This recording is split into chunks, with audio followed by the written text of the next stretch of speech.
Welcome to Fat Man on Batman. I'm Kevin Smith. And I am Marc Bernardin. Hey! Happy Star Wars, everybody. It's fitting as per usual. We're doing the show live from the Scum and Villainy Cantina here on Hollywood Boulevard in beautiful Hollywood, California. Put your hands together so everyone at home knows this is a real live audience. God bless you.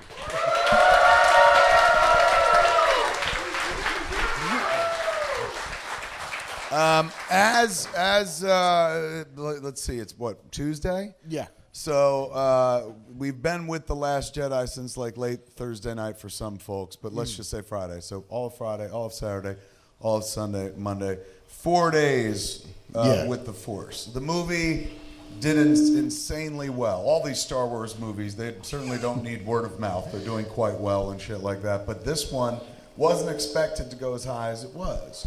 Yeah. As Force Awakens did, they did about 10% less. Like, that's massive. Yeah, $220 million opening weekend, domestic. Oh, my good Lord. So it's making all the money, and right off the bat, it screams that, like, we all knew this, but Star Wars is as, like, American a brand as fucking Coca-Cola at this point. Like, it's just gonna be with us like cancer forever. Whether we want it or not, we will never be in a world without Star Wars. So far, we're wanting it, though. I did a long-ass review of the movie on Facebook, which became a podcast version of Fat Man on Batman. But nobody's heard what you've had to say about it thus far. No, I've been really cagey. So, we start there. Look, maybe, oh my God, I'm just like, I'm not even giving anyone foreplay. I go right for the fucking dick. First off, here, a little conversation. How you been? I'm doing all right, man. All right, now to your review. Here, man, let me share something with you. A long time ago, Chasing Amy was the movie that got me jumped into the Academy. The Academy of Motion Picture Arts and Sciences. The fancy Oscar Academy. Films. Yes. And so the idea of being jumped into the Academy, means, hey, I'm part of this now, and I'm pursuing an Oscar, but that was never true for me. The whole fucking thing I liked was like, I hear they give you free fucking movies and shit. And they do. Around Oscar season, bam, you get to see every fucking movie there is and stuff. All the movies that are up for Oscars, certainly. There was no Yoga Hoser screener last year, I promise you. So this year, man, that's all right, I'm good. This year I was delighted because we're in an era of geekdom where like my passions are now mainstream and shit like that. You start to get genre Oscar screeners. Yeah. So last week, or this week, in the last few days, Thor Ragnarok came as a DVD that I'm like, are you kidding me? I can just watch this anytime I want. And so, like, it's at your fingertips. It's like having Mjolnir in your own fucking hands and shit. He who is not worthy. So I had that, and I was like, it's not going to get better than this. And my wife was like, well, won't they send Star Wars? I was like, are you out of your fucking mind? They ain't going to send Star Wars. It just came out, and they're going to wring every fucking penny out of that shit. They're not going to risk putting an Oscar screen. I got a fucking Last Jedi Oscar screener at home today, man. They fucking sent it out. I am coming to your house. It's crazy, man. I did not expect that they would go fast with it. So I'm going to be able to watch that shit at home, frame by frame that shit, and be like, look at her fly. No. But I was shocked that they actually did it. But I guess they feel like, look, we got a serious shot at awards. Why not? Yeah, I mean, it'll get nominated for every below-the-line thing, like all of the effects, all the costumes, all of that shit. Right. I think there's a world in which Carrie Fisher gets a supporting actress nomination. That's what I thought. That's why it was smart to get it out there, because like you could totally, like, hey man, this is the performance that ends it. So how about we acknowledge an entire career, right? And so they could, at the very least, get a nomination for supporting actress. Yeah, like, is this the best she's ever been? No, but people win Oscars for not the best they've ever been all the time. Absolutely. And I know she's like, I know two of them. I know she's not in like a lion's share of the movie. She's in it a bunch. But people have won Oscars for less screen time as well. So there's a good chance, man. That's actually, yes, besides the technical shit, which they'll sweep, they could definitely get a Carrie nod. I honestly think they could get a screenplay nod because there's enough like twists and turns in it and enough recreations of the franchise. And when people talk about it, they tend to talk about the story, good or bad, and the ideas that people are parsing. It could wind up getting a screenplay nod. And, you know, they also extended, or they widened the category for Best Picture. It used to be 5 and only 5.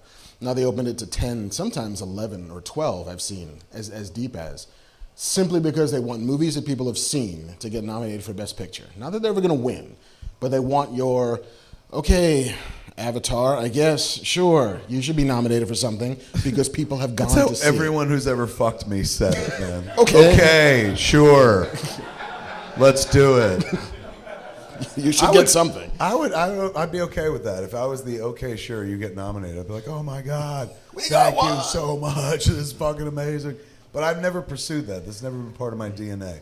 Excellence, not for me. I just want to kind of get it done. You know, like I think I've talked about this many times. As an indie filmmaker, it was an ethos that was built into me. And I've seen peers and people who came up after me move beyond this sensibility. So I'm not saying like all indie filmmakers are like this. Case in point, Ryan Johnson is an indie filmmaker, was an indie filmmaker, and now he's like, you know, fucking king of the making world. this. Now he made fucking Last Jedi.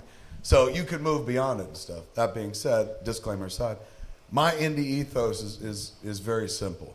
In order to get something completed, like that's, otherwise it's a dream and you're like, oh shit, we didn't finish. You just got to finish the fucking thing. So I've never started a career, and I still don't in my career, strive for excellence because you lose a lot of time doing that. So in order to fucking just get something to put together, you have to be kind of the person that's like, that's good enough. And so I've been like, that's good enough my whole fucking career and shit. That's why they don't let me near Star Wars. I'm like, that's good enough. They're like, no, it's not. Try harder. I'm like, why? We made a movie. Yeah, oh my God. Leave it in black and white. It's good enough.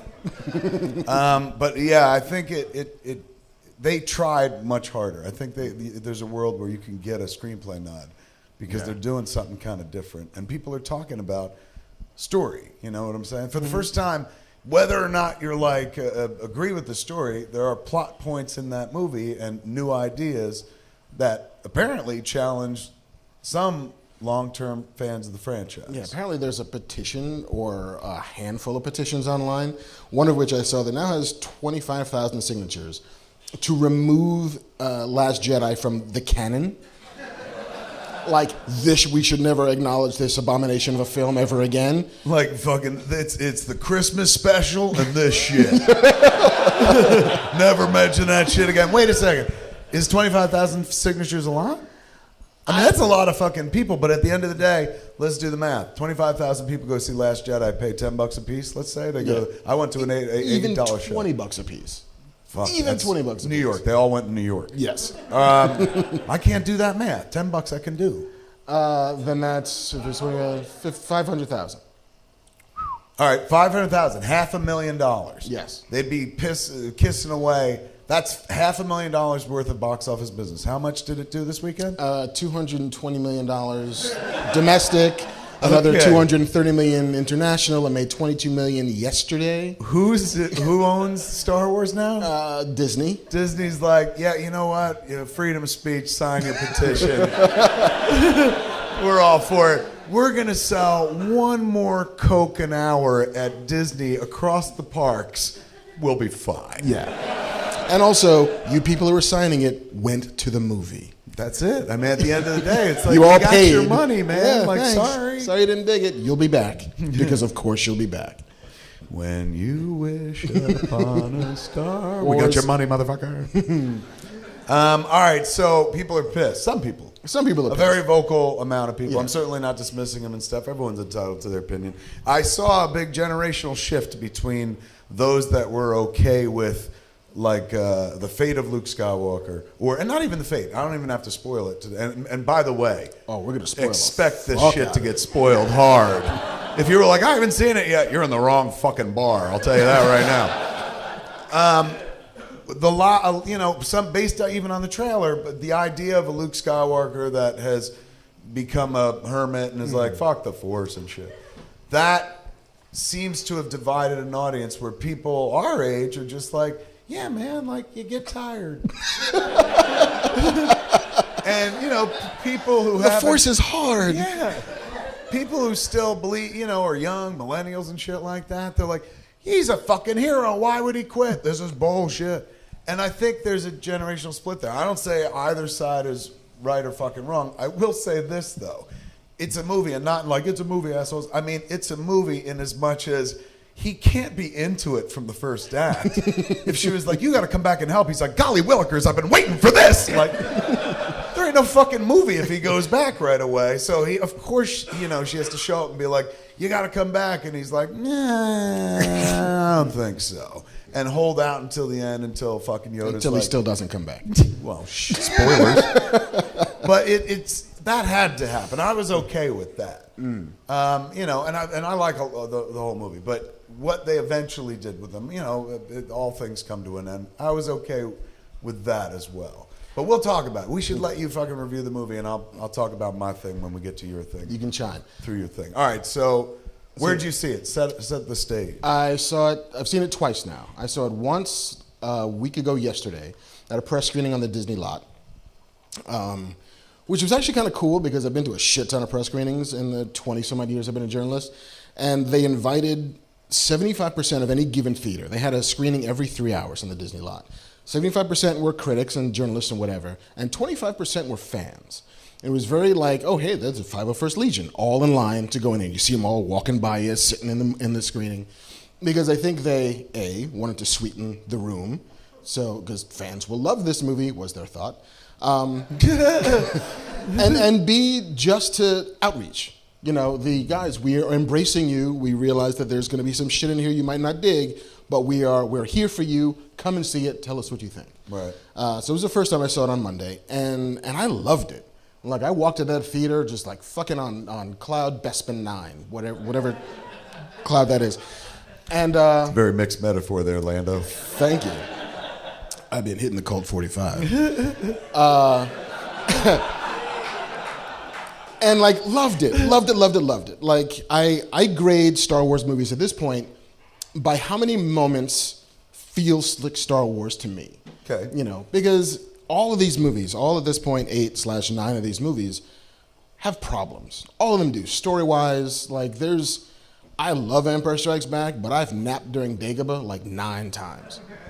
It's true, yeah. It kind of drags a little bit. You know, like how much swamp jumping can you watch a dude do?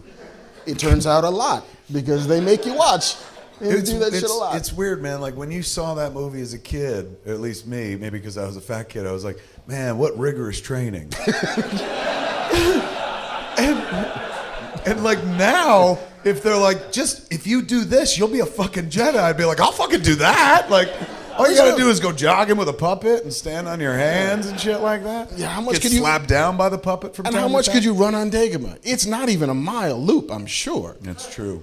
It's not a lot of cardio. Dagobah is a whole planet. Yeah, but that's Or swamp. the town that he lives in? I think it's a whole planet. So it's like New York, Dagobah. He's like, if you go fucking a mile that way, man, you're in fucking Dagobah. New Dagobah? Yeah, New Dagobah. It's like fucking posers over there in New Dagobah. Fucking their McMansions. Hipsters, fucking millennials. He's got a super nice fucking hut. But like all of these movies, even the prequels, like there are moments in each of those movies that are phenomenal. Yes. Surrounded by a bunch of nonsense, but for a moment you're like, oh shit, Duel of the Fates, this is great. This movie could rock. This movie could rock. So close. So, ooh, yeah. Like Attack of the Clones, like most of it is shit, but then you get to this amazing battle sequence on Geonosis when it's a dust storm and all you see is like red lasers and blue lasers and it's super impressionistic and it's the fog of war happening in front of you. Like it's kind of great. Revenge of the Sith, there's a big fucking fight at the end where people get their legs and arms cut off. Like there's parts of it that are super fucking metal and then he says no and then we all just abandon it. But they all have these moments, and the more moments you get for me, the better a Star Wars movie it is. Yes. A New Hope has the most moments for me. There are just moments of grandeur and magic and specialness and uniqueness and classicism and from all the places that Lucas is drawing his sources from. And you get fucking hands streaking out of the sun, which is maybe the greatest movie moment I've ever seen in my life. The Millennium Falcon? Yeah. Just Coming like, you're to all the clear, rescue? kid, let's blow this thing and go home, is Hottest moment in the Star synthesis Wars. of spine tingling for me. Like, if you could juice that shit, I would drink it every day. They give you a piece of it in this movie. They give you a piece of it. She comes to the rescue again, and you're like, oh shit, this is so familiar. And I don't even mind the kind of cyclical nature of these movies. Like, it is, it's symphonic in a way, and there are themes and there are musical cues, story cues that will just come back and they will echo and they will bubble up. History doesn't necessarily repeat itself, but mostly it rhymes. Right, totally. And so there are 4 moments in this movie that are among the best moments I've ever seen in a Star Wars movie. There's the opening sequence, the fucking run on the Dreadnought bomber. I agree. One of the best battle sequences in space. In terms of a movie franchise called Star Wars, it was one of the best wars in the stars they ever did in all the movies. The best of the wars. Yes, all the wars. There is Kylo Ren and Rey back to back in the middle of that crimson fucking chamber, which is amazing. I liked it. A lot of people liked it more than I did. I was just like, oh, I mean, I like the idea of them teaming up, but I saw some people write, this is some of the greatest fucking lightsaber battling I've ever seen in the movie. And I think it was just maybe because he like let him do it in the frame without cutting. It was just like they're literally swinging swords around, so these kids knew what they were doing as opposed to cutting Alec Guinness going. Strike me down. Here's my check, you fucks. This is... I gotta stand on the box. Where's my apple cart? But like that is the most, fucking back-to-back amazing story reversal. You don't expect that to happen. Yeah. And when it happens, it lands like a fucking thunder.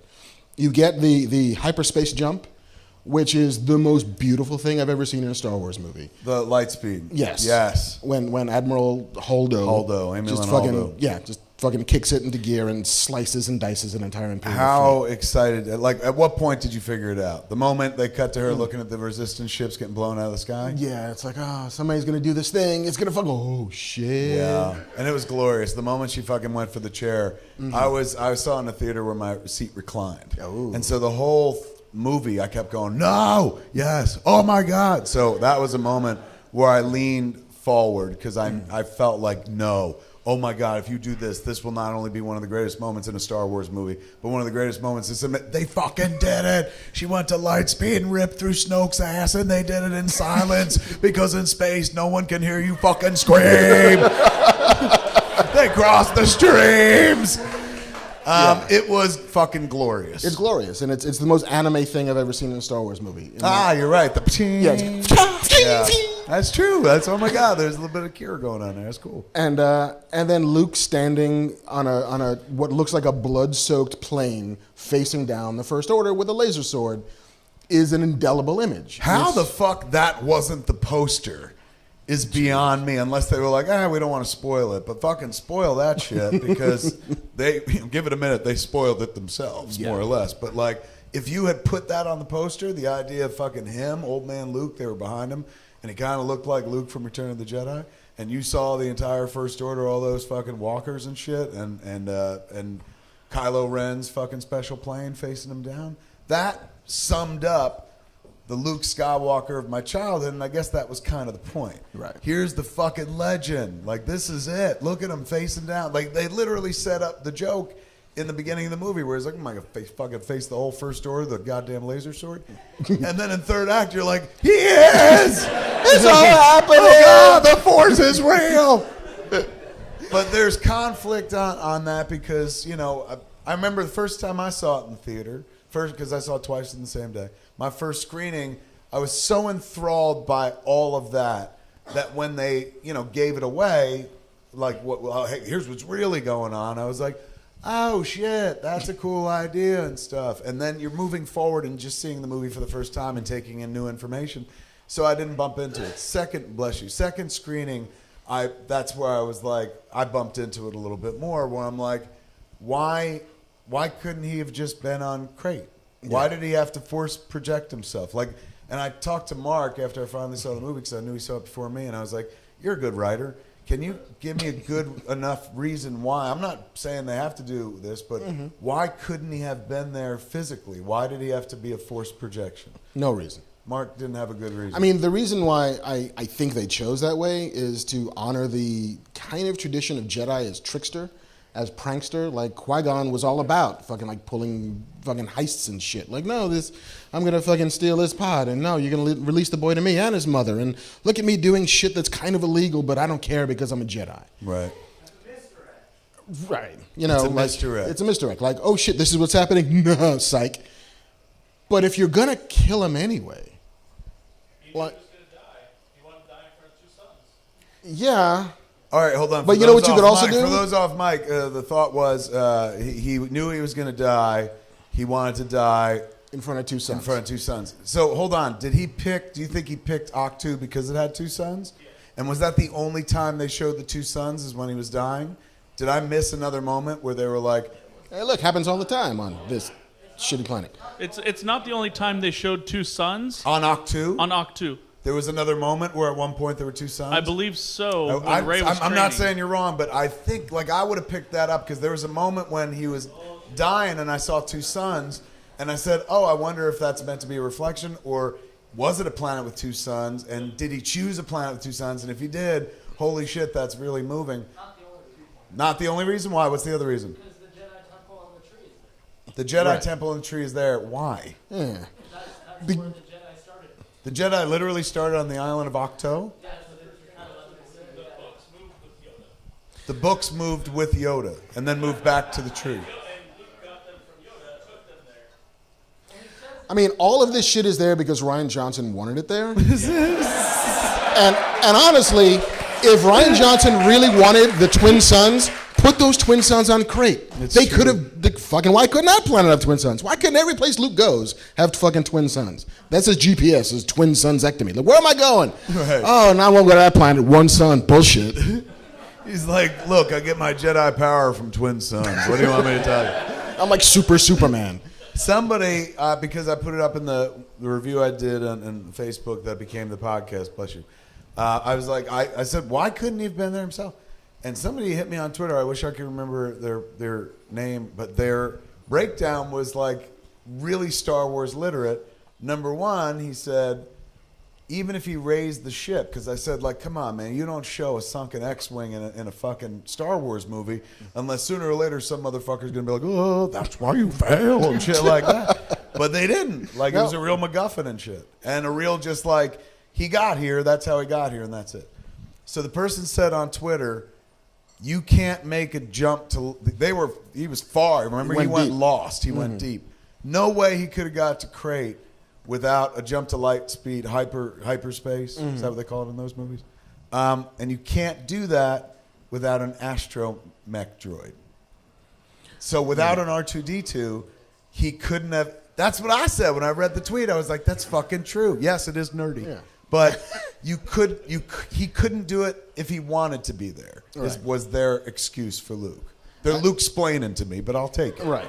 And yet Andrew, our friendly cameraman producer, was like, well, then how the fuck did Luke get there? Yes. Like, he must have had an astromech droid in that fucking X-Wing at some point to get to the middle of nowhere. And then when he got to the middle of nowhere, he was just like, I'm sorry. And he cut the astromech droid. Oil spilled and fucking kicked him off the cliff. Right. Like, these are all story problems you could solve And if then you he wanted milked the to. walrus. It was like, oh. But yeah, so like, The temple made Luke stronger? except he disconnected from the Force, so it didn't matter. It's like sitting on a pile of steroids. Yeah, He he's like, wasn't without the taking. force, now the temple just makes me drier. All right, but go back to Still your great. review. Go back to So your... yeah, those moments in it made me feel the way that I felt when I was 7 years old when I first saw Star Wars. And Yes. that's what I go to these movies for. Nostalgia, for this jolt of, oh shit, wonder is childish joy. But then, like, you start thinking about the movie, and you're like, all right, the first act is pretty solid. All right, I get it. So, destroying a dreadnought, and fucking Luke is there, and Rey's got to convince Luke he doesn't want to. The mission statement of the movie, ultimately, is him tossing the lightsaber over his shoulder. I don't need any of this old bullshit. Like, I don't believe it. I don't want it. The movie doesn't believe it, doesn't want it, and wants to chart a new path. I refer to those as fuck you JJ moments. There's a bit of that. There seem to be a few of those. The first one is like the movie starts with the bombing of the base that at Force Awakens is like, we fucking did it. So the opening of this movie, base JJ or whatever the fuck, They're like, blow that shit off the planet. And it felt like a real fuck you, JJ. And then, like, Kylo Ren gets bitched out by Snoke, and he's like, you're a boy in a mask.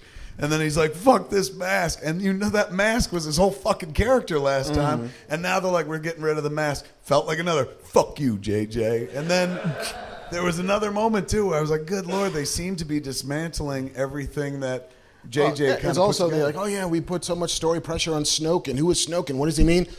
Fuck you, JJ. They just cut him in half. Not going to explain it. Not going to give a fuck. Goodbye. Moving on. Yeah, it's like, who was he? They're like, who gives a fuck? Oh, the news cycle moves so fast in that Star Wars movie. It's crazy, man. Suddenly he was gone. I was like, all right, man, this is the movie where they might tell us it's the fucking Emperor, he survived, or it's fucking like, I see people online thought it might have been Mace Windu. Like, I was ready to hear whatever the fuck he was, but they were like, this is what he is, dead, motherfucker. Yeah. Now the new beat the new bad guys. Right. Who are your parents? Doesn't matter. Nobody's. What'd you think of that? Do you think that's accurate? I mean, I embrace the... It's accurate for now, because I think Ryan Johnson said It's accurate for now. But I sort of like the idea of a Star Wars protagonist that is not intimately related to fucking Luke Skywalker. Yeah. It is the most sort of inward focused, like everybody's a Skywalker or related to a Skywalker. Who's the big bad? His nephew. Really? Come on.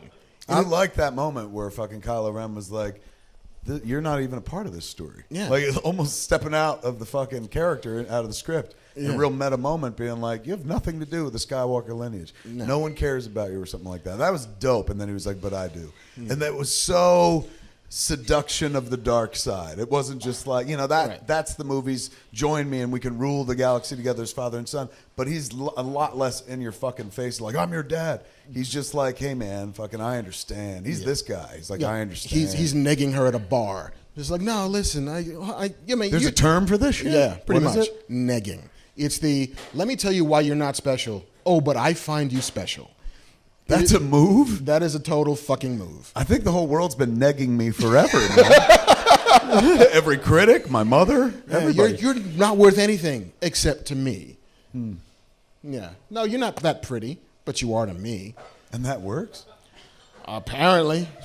Worked for Kylo Ren. Worked for Kylo Ren. For a minute, and then she was like, fuck you. I'm closing the Falcon door. And he was like, what does this mean? Let me put a shirt on.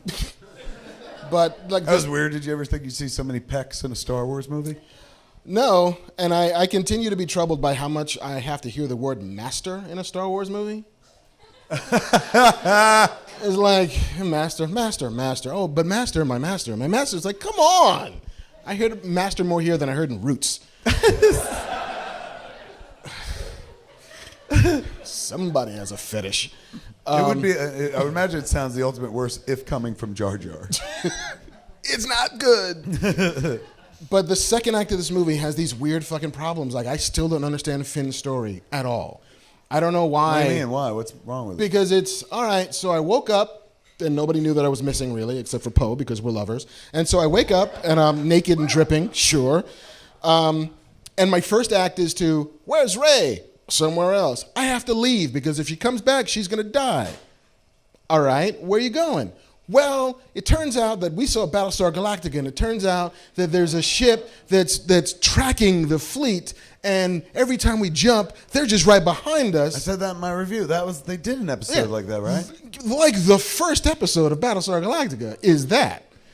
So it's like, I remember there was an episode where they had to jump every 20 minutes. Every 33 minutes, yes! they got to jump. That was like the first, after the pilot movies, that was the first episode. So it's like, I thought that was familiar. In order to make this not happen, me and this girl I just met have to find a hacker to get onto an Imperial thing, and I know where it is because I'm an Imperial. I used to be a stormtrooper, kind of, but I don't know that part, so I got to go find this other dude on a casino planet, and then we're going to go get caught because reasons, and everything that we've done will not matter at all except we saved some seahorses in space.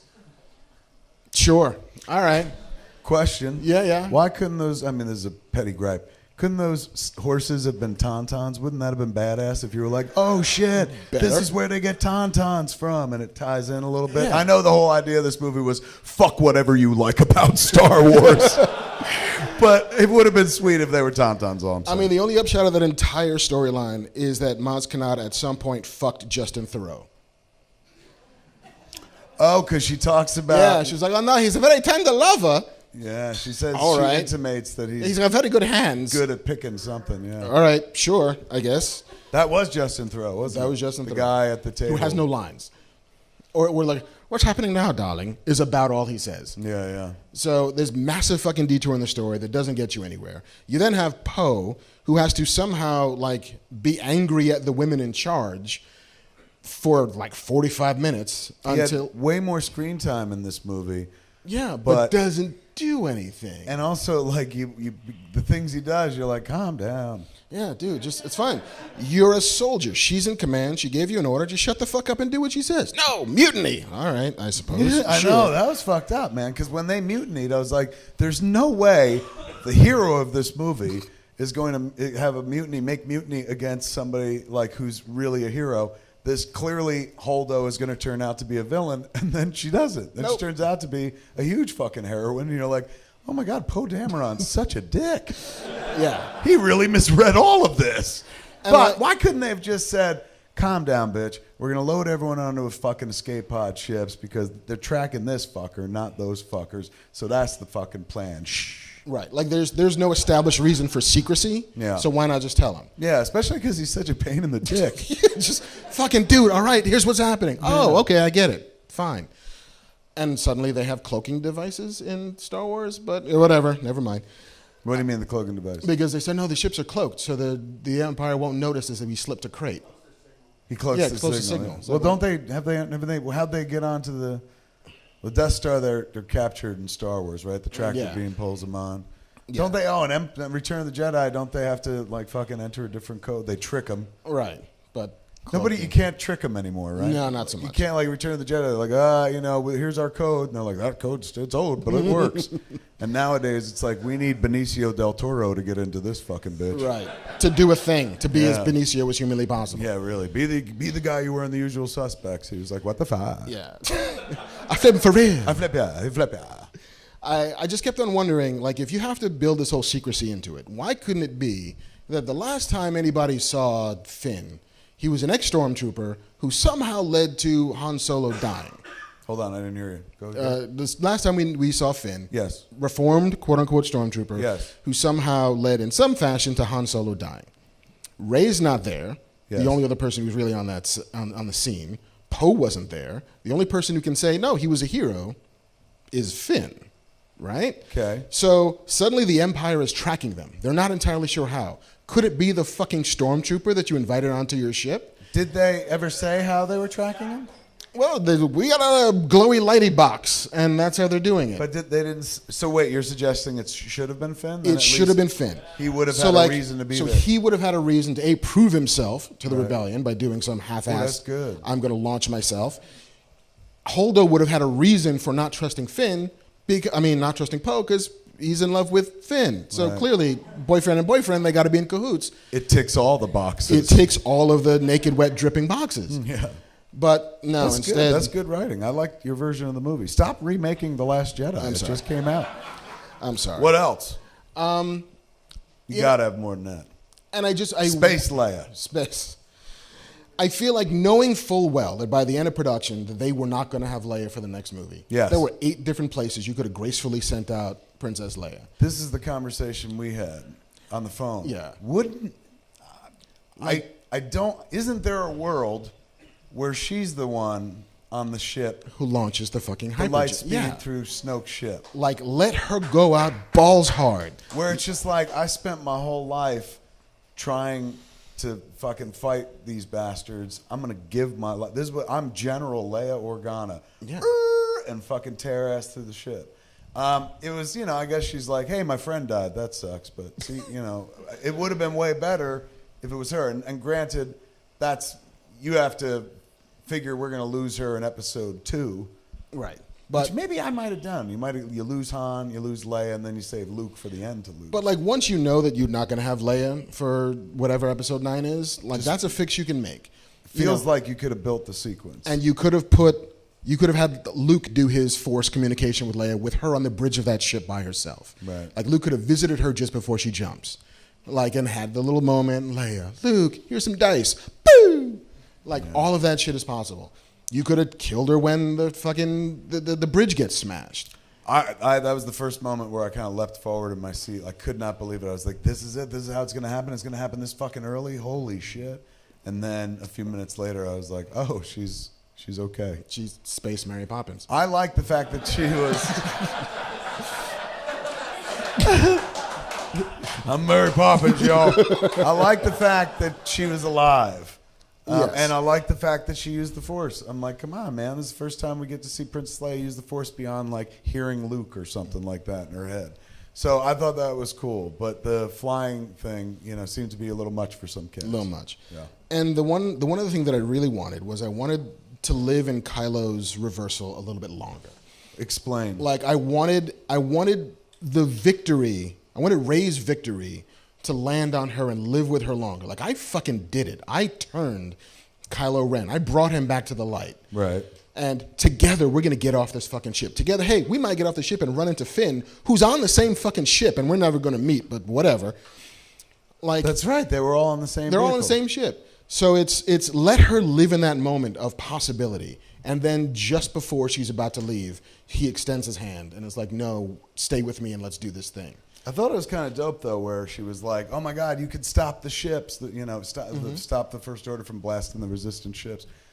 And, he starts in with the, like, let's think about this. Yeah, let's let old shit burn. Her fucking reaction was really good, but she's like, oh, Ben, please don't. She looked legit scared, like, oh, my God, I had you. Don't, like, this is the worst fucking thing in the world you could say. And then he goes even further, where he's just like, let's kill them all and fucking rule the galaxy together.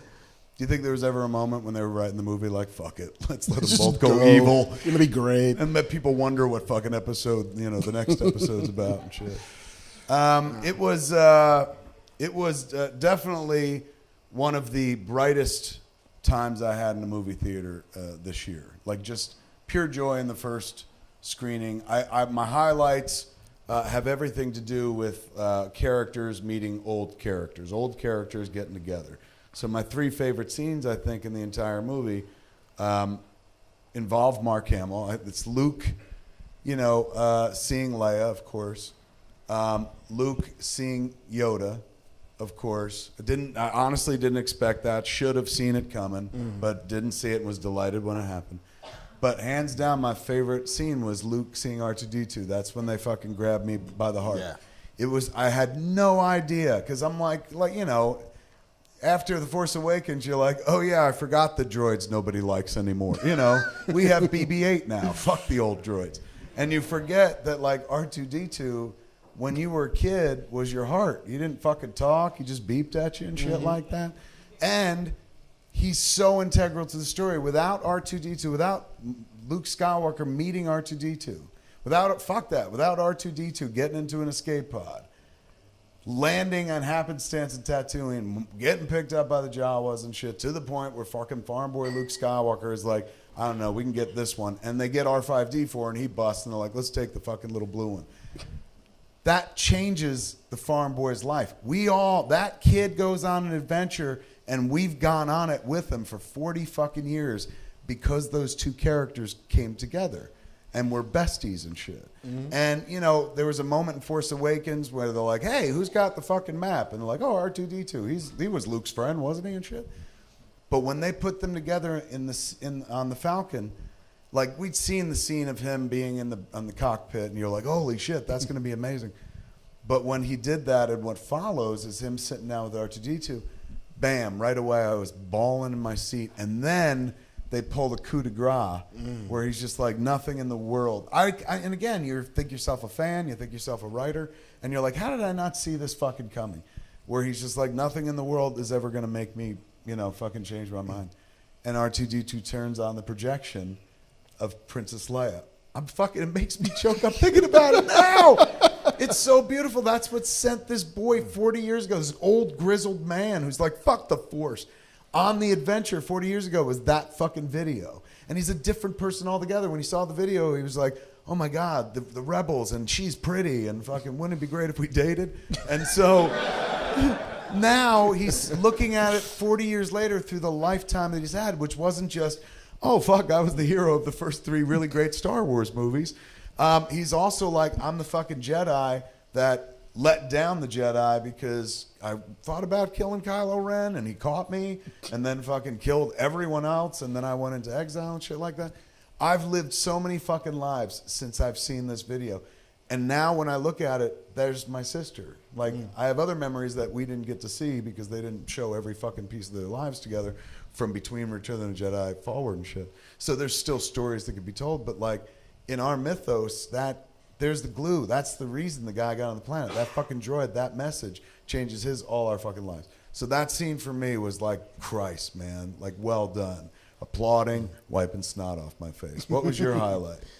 I think it was Kylo Ren back to back with Rey. Yeah. It was I did the thing. I did the thing that few other Jedi have managed to do, which is pull somebody back from the brink. Like, Obi-Wan couldn't really do it. Luke kind of did it, but too late. Like, I'm doing it when this guy's in his prime before he does all the damage he can do. I fucking did it. Kinda. Not really. At all. You know, and I love the moment that when General Hux almost shoots Kylo when he's down and he like dope reaches when for he's his on the fucking ground blaster. and he's just like, I'm gonna fucking kill the shit out of this guy. And he gets up and he's like, oh hey, what's up? I just wish that Hux wasn't such a fucking idiot. Like, how much more interesting would that dynamic, the Kylo Ren General Hux dynamic, have been if Hux was a professional? If Hux was like, I went to the fucking academy, I know what I'm doing. I'm like Norman Schwarzkopf. I'm a leader of men. I can make your army run on time. Like I'm like Grand Moff Tarkin. Like, what did we do? We built a fucking empire. Why? Because we got the trains moving on time. We got troop movement, supply lines. Like, I'm a professional fucking soldier, wedded to the hip with this fucking wahoo, who keeps doing dumb shit and smashing up rooms and destroying elevators and jeopardizing all of my fucking plans. Like, And he wears a mask. he wears a mask. He looks like an uncircumcised penis. Yeah, he did, didn't he? He does, kind of. Just the tension between the two of them. Like, I don't need two guys being totally fucking crazy. I need one dude being like, come on, motherfucker, would you just calm down? Let me do this thing. Here's what I'm going to do. I'm going to jump one of our Star Destroyers ahead of this fleet that's doing like 60 miles an hour like OJ in the OJ fucking chase. And they will run right into us. We don't even have to do anything. Let's stay behind them. It'll be fine. Nah, man. Pincer. Fucking just flank him. You know? Strategy? No, we're just going to follow them until they run out of gas. What is that shit? Yeah, we have all this fucking weaponry at our fucking disposal, but they'll stop sooner or later. They got it, right? And then we'll have them. Sure.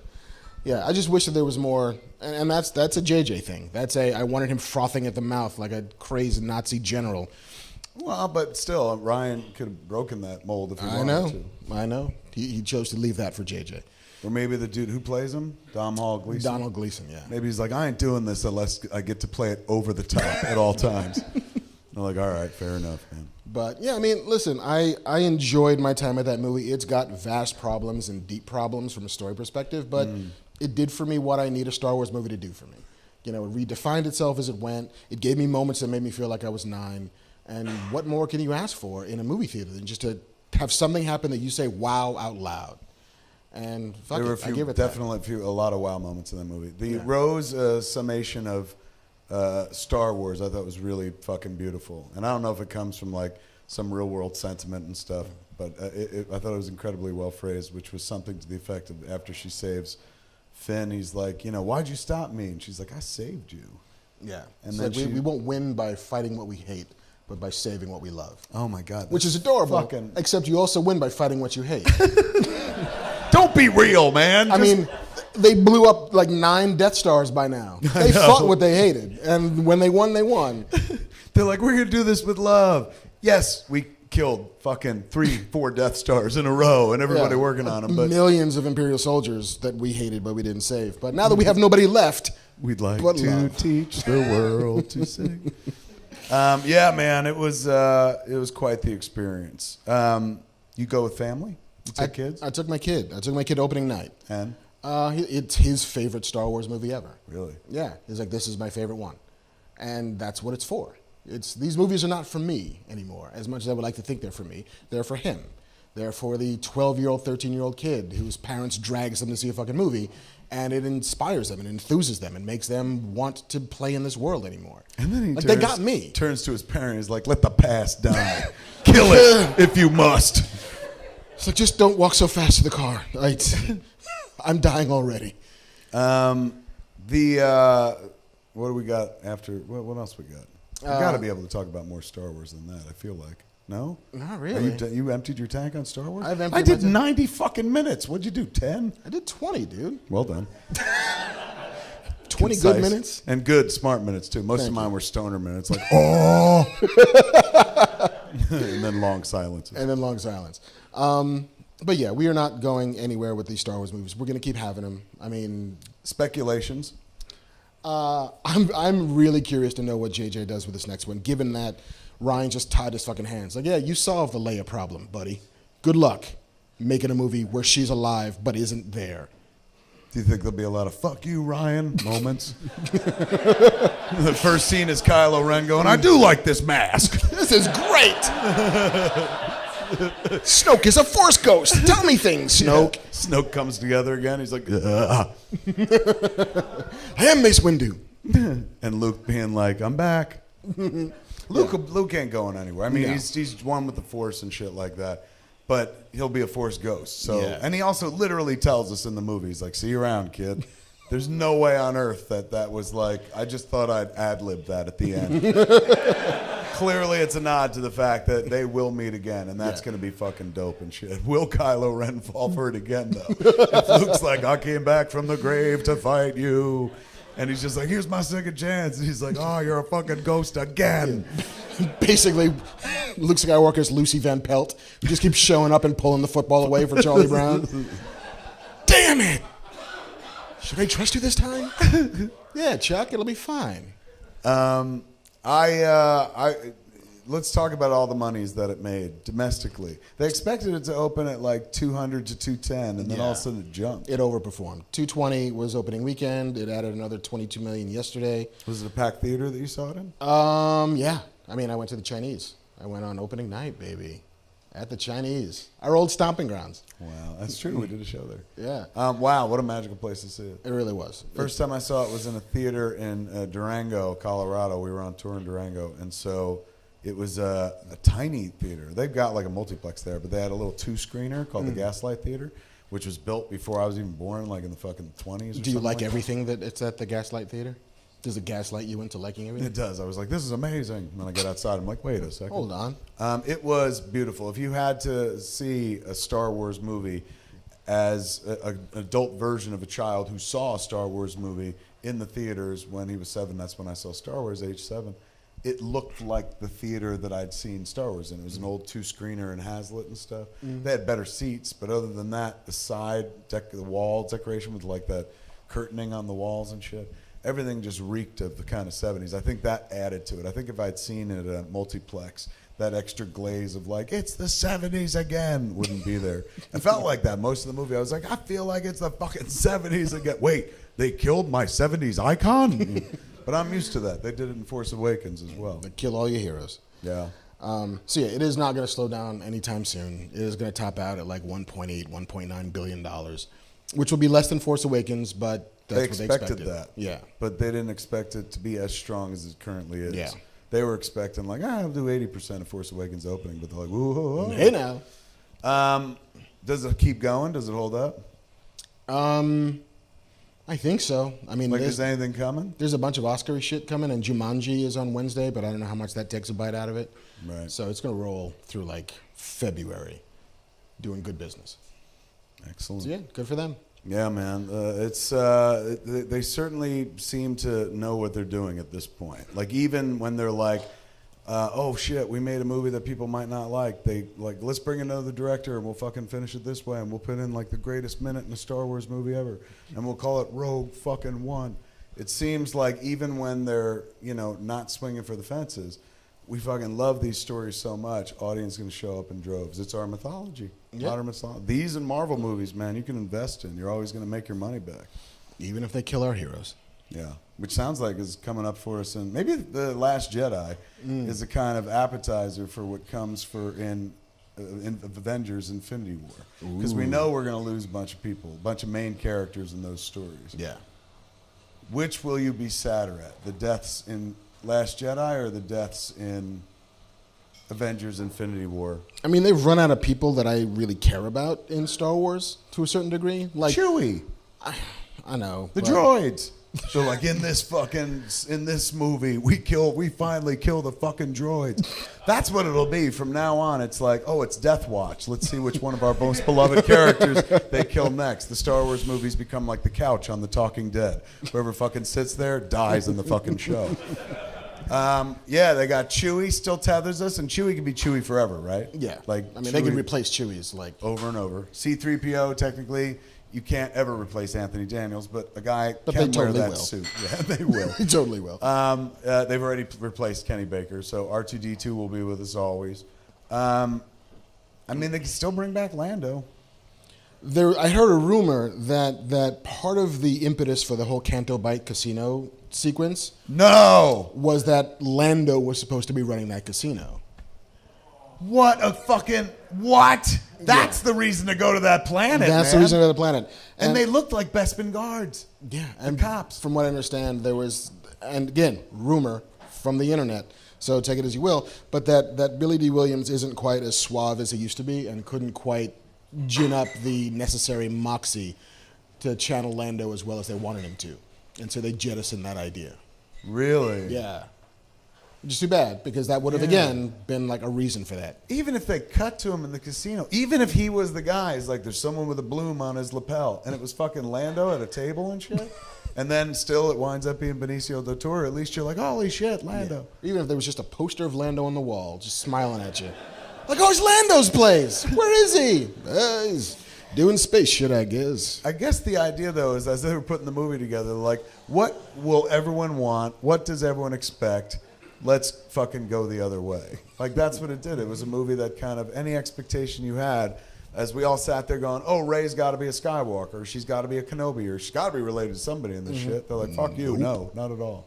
So it defied a lot of expectations. And, you know, that's, as storytellers, I salute them.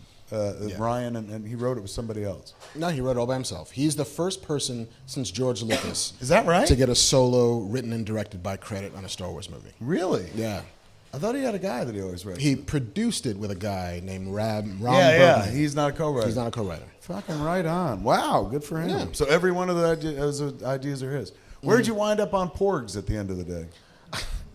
Were you assimilated? I was not quite assimilated. I love the fact that Ryan clearly hates fucking porgs because Chewie was fucking killing them. Like, he didn't eat them. He killed one. Two. And to be fair, he might have found a dead one. You know, that maybe they were like, we can't put that scene in the movie. Like, he's just eating carcasses off the ground. I mean, Roadkill. the movie's fine with dead porgs, just doesn't want you to eat porgs. Right. And I align with the movie that way. Just don't eat them, but you can kill them all you fucking want. I thought they were nice color. Like, seeing them in advance of the movie, you were like, holy shit, here come the new Ewoks. But they were just kind of nice background in a lot of shit. And that fucking moment with Chewie was, like, legit funny. Yeah. But legit weird because you're like, later on he's palling around with a porg. Was that the sad little porg? And did that porg become his friend because Chewie was like, I'm sorry, I ate your friend. Now we can be friends. I promise I won't eat you. Or was it his mother? And he was just like, well, I guess I'm your mother now. I think there's a lot more movie they could have got to. I like the fish nuns on that planet more than I like the porgs, who were just like, fuck, another Jedi. Yeah. Fucking my shit up again. Another hole in the wall, another dead statue. Thanks, Jedi. Yeah, they had names or whatever. They're the caretakers. I guess. I mean, I didn't even know the name of the island until I saw it online. Octu. Because nobody says it, right? It's I just called it Skywalker Island, Skyland for short. Woo. Yeah, I was branding it. They didn't give a fuck. Yeah, I was calling it Strong Island for a while. Because I come from the East Coast and Long Island, Strong Island. But never mind. My New York roots. It seemed to be a strong pro-animal vegan message running throughout the movie, or more pro-animal than vegan. Like the idea, like, release the fucking horses and the fucking silver foxes. They'll get us out of the cave. And, you know, don't eat a fucking porg, you piece of shit. Ryan must be a big animal lover, man. My kid came out of the movie crying. She was like, I loved it so much. Like, she's a real hardcore animal lover and shit. So the scene with Chewie and the dead porg played completely differently for her. She was like, everyone was laughing and I was crying. That porg was dead. And then I was like, I know. And then he didn't even get to eat it, so what a waste, you know? We eat what we kill in this house.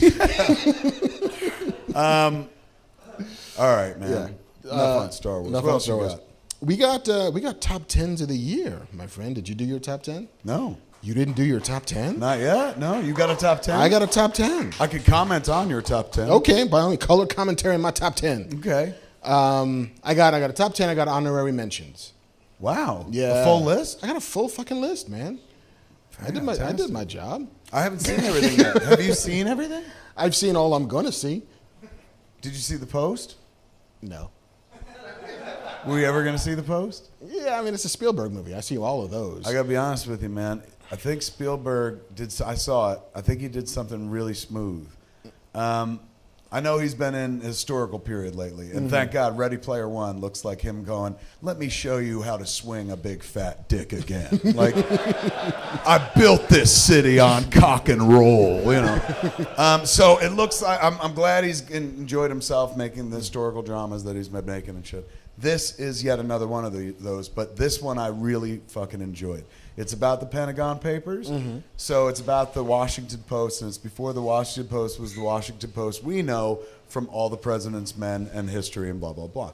So the whole movie is about this small town paper that's like constantly like, what is the New York Times doing and shit like that. And they get a chance to break one of the biggest fucking stories of all time. The Pentagon Papers, was his name? Nixon. Yes, but what was the guy who got him out there? God damn it, I just watched the movie, and he was from real life, too. The guy who copied the papers, fuck, his name escapes me. Maury Povich? Yes, it was Maury Povich. Okay. We'll take it. He's a character in it as well. But the idea is the Washington Post gets these papers, and they're like, we can't publish them because the government shut down. Ben Bradley is played by Tom Hanks and stuff. Bob and Dave from Mr. Show are both in it as newspapermen together and shit. I mean, it's one thing, you're like, of course, like, you know, Odenkirk is in, what is the show? Better Call Saul, which is like on everybody's mind. But I was delighted to see David Cross in a fucking Steven Spielberg movie. I was like, holy shit, this is fun. Meryl Streep's wonderful. We got every white guy you can find. Yeah. Except me, I'm not in it. And so Are you sure? I looked for myself in the credits.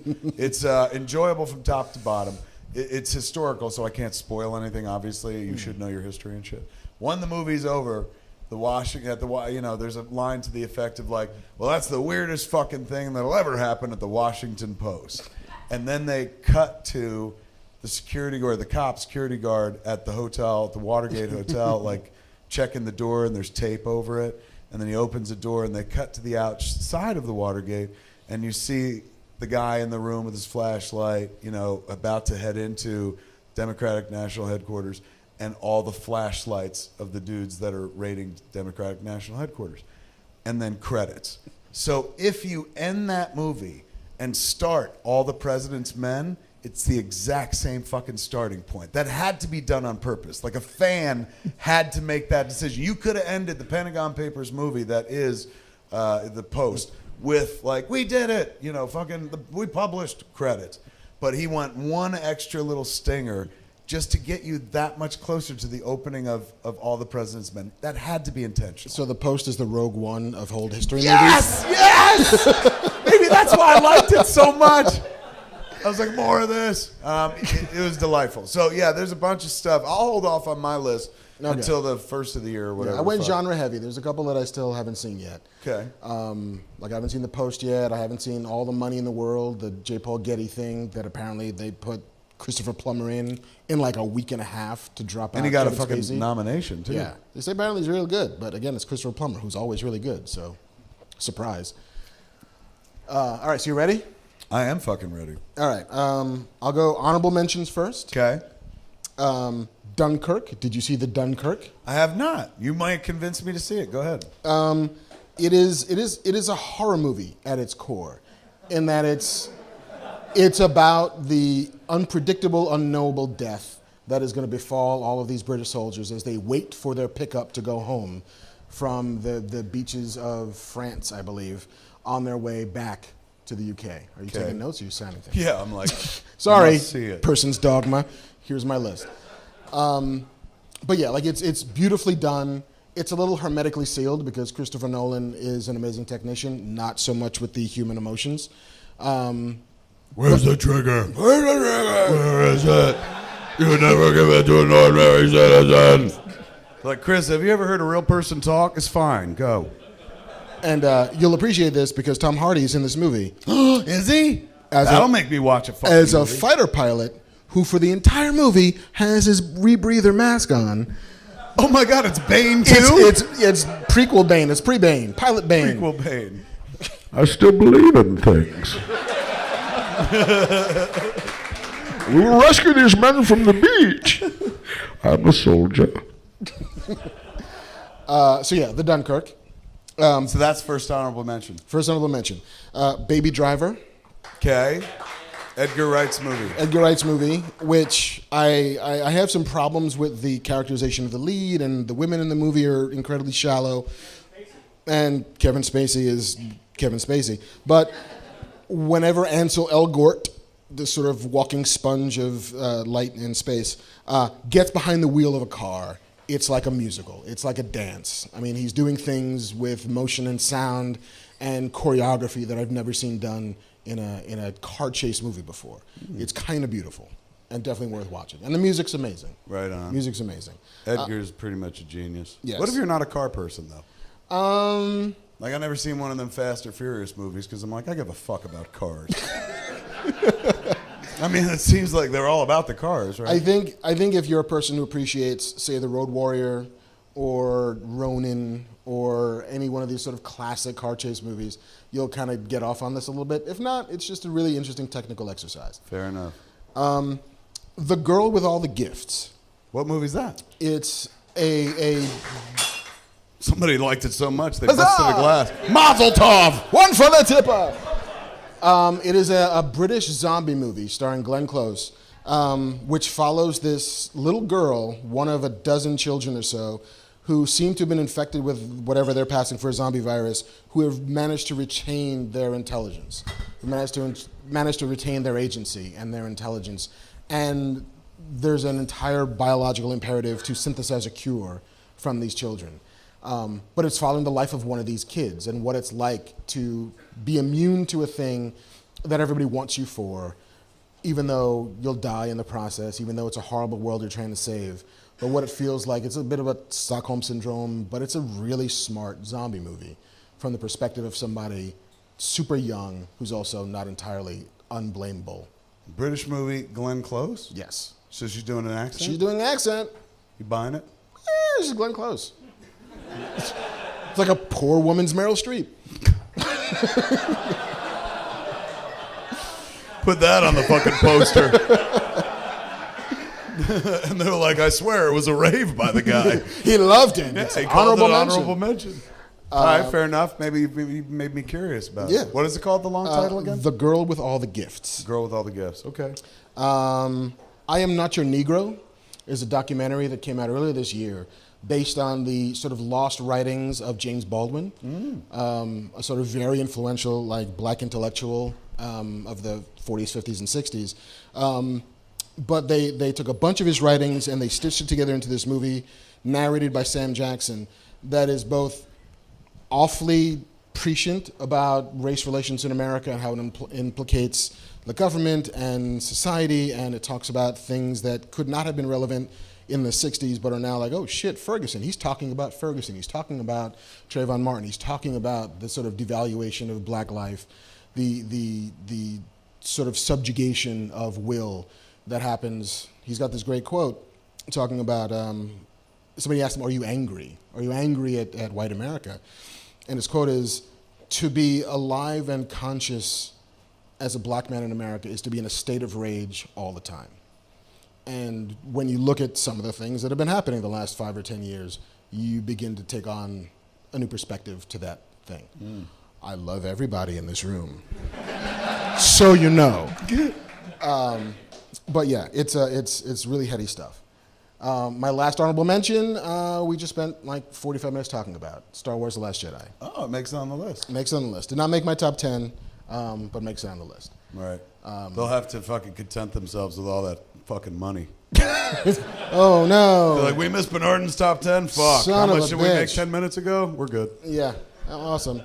All right, so that's your honorable mentions. Honorable mentions. Number 10, War for the Planet of the Apes. Okay. I've still not seen. Here's still your not chance seen. to sell me. It's Andy Serkis and Matt Reeves together have created such a compelling character in Caesar, and they do. I mean, it's an Exodus movie in the same way that another film in my top 10 is.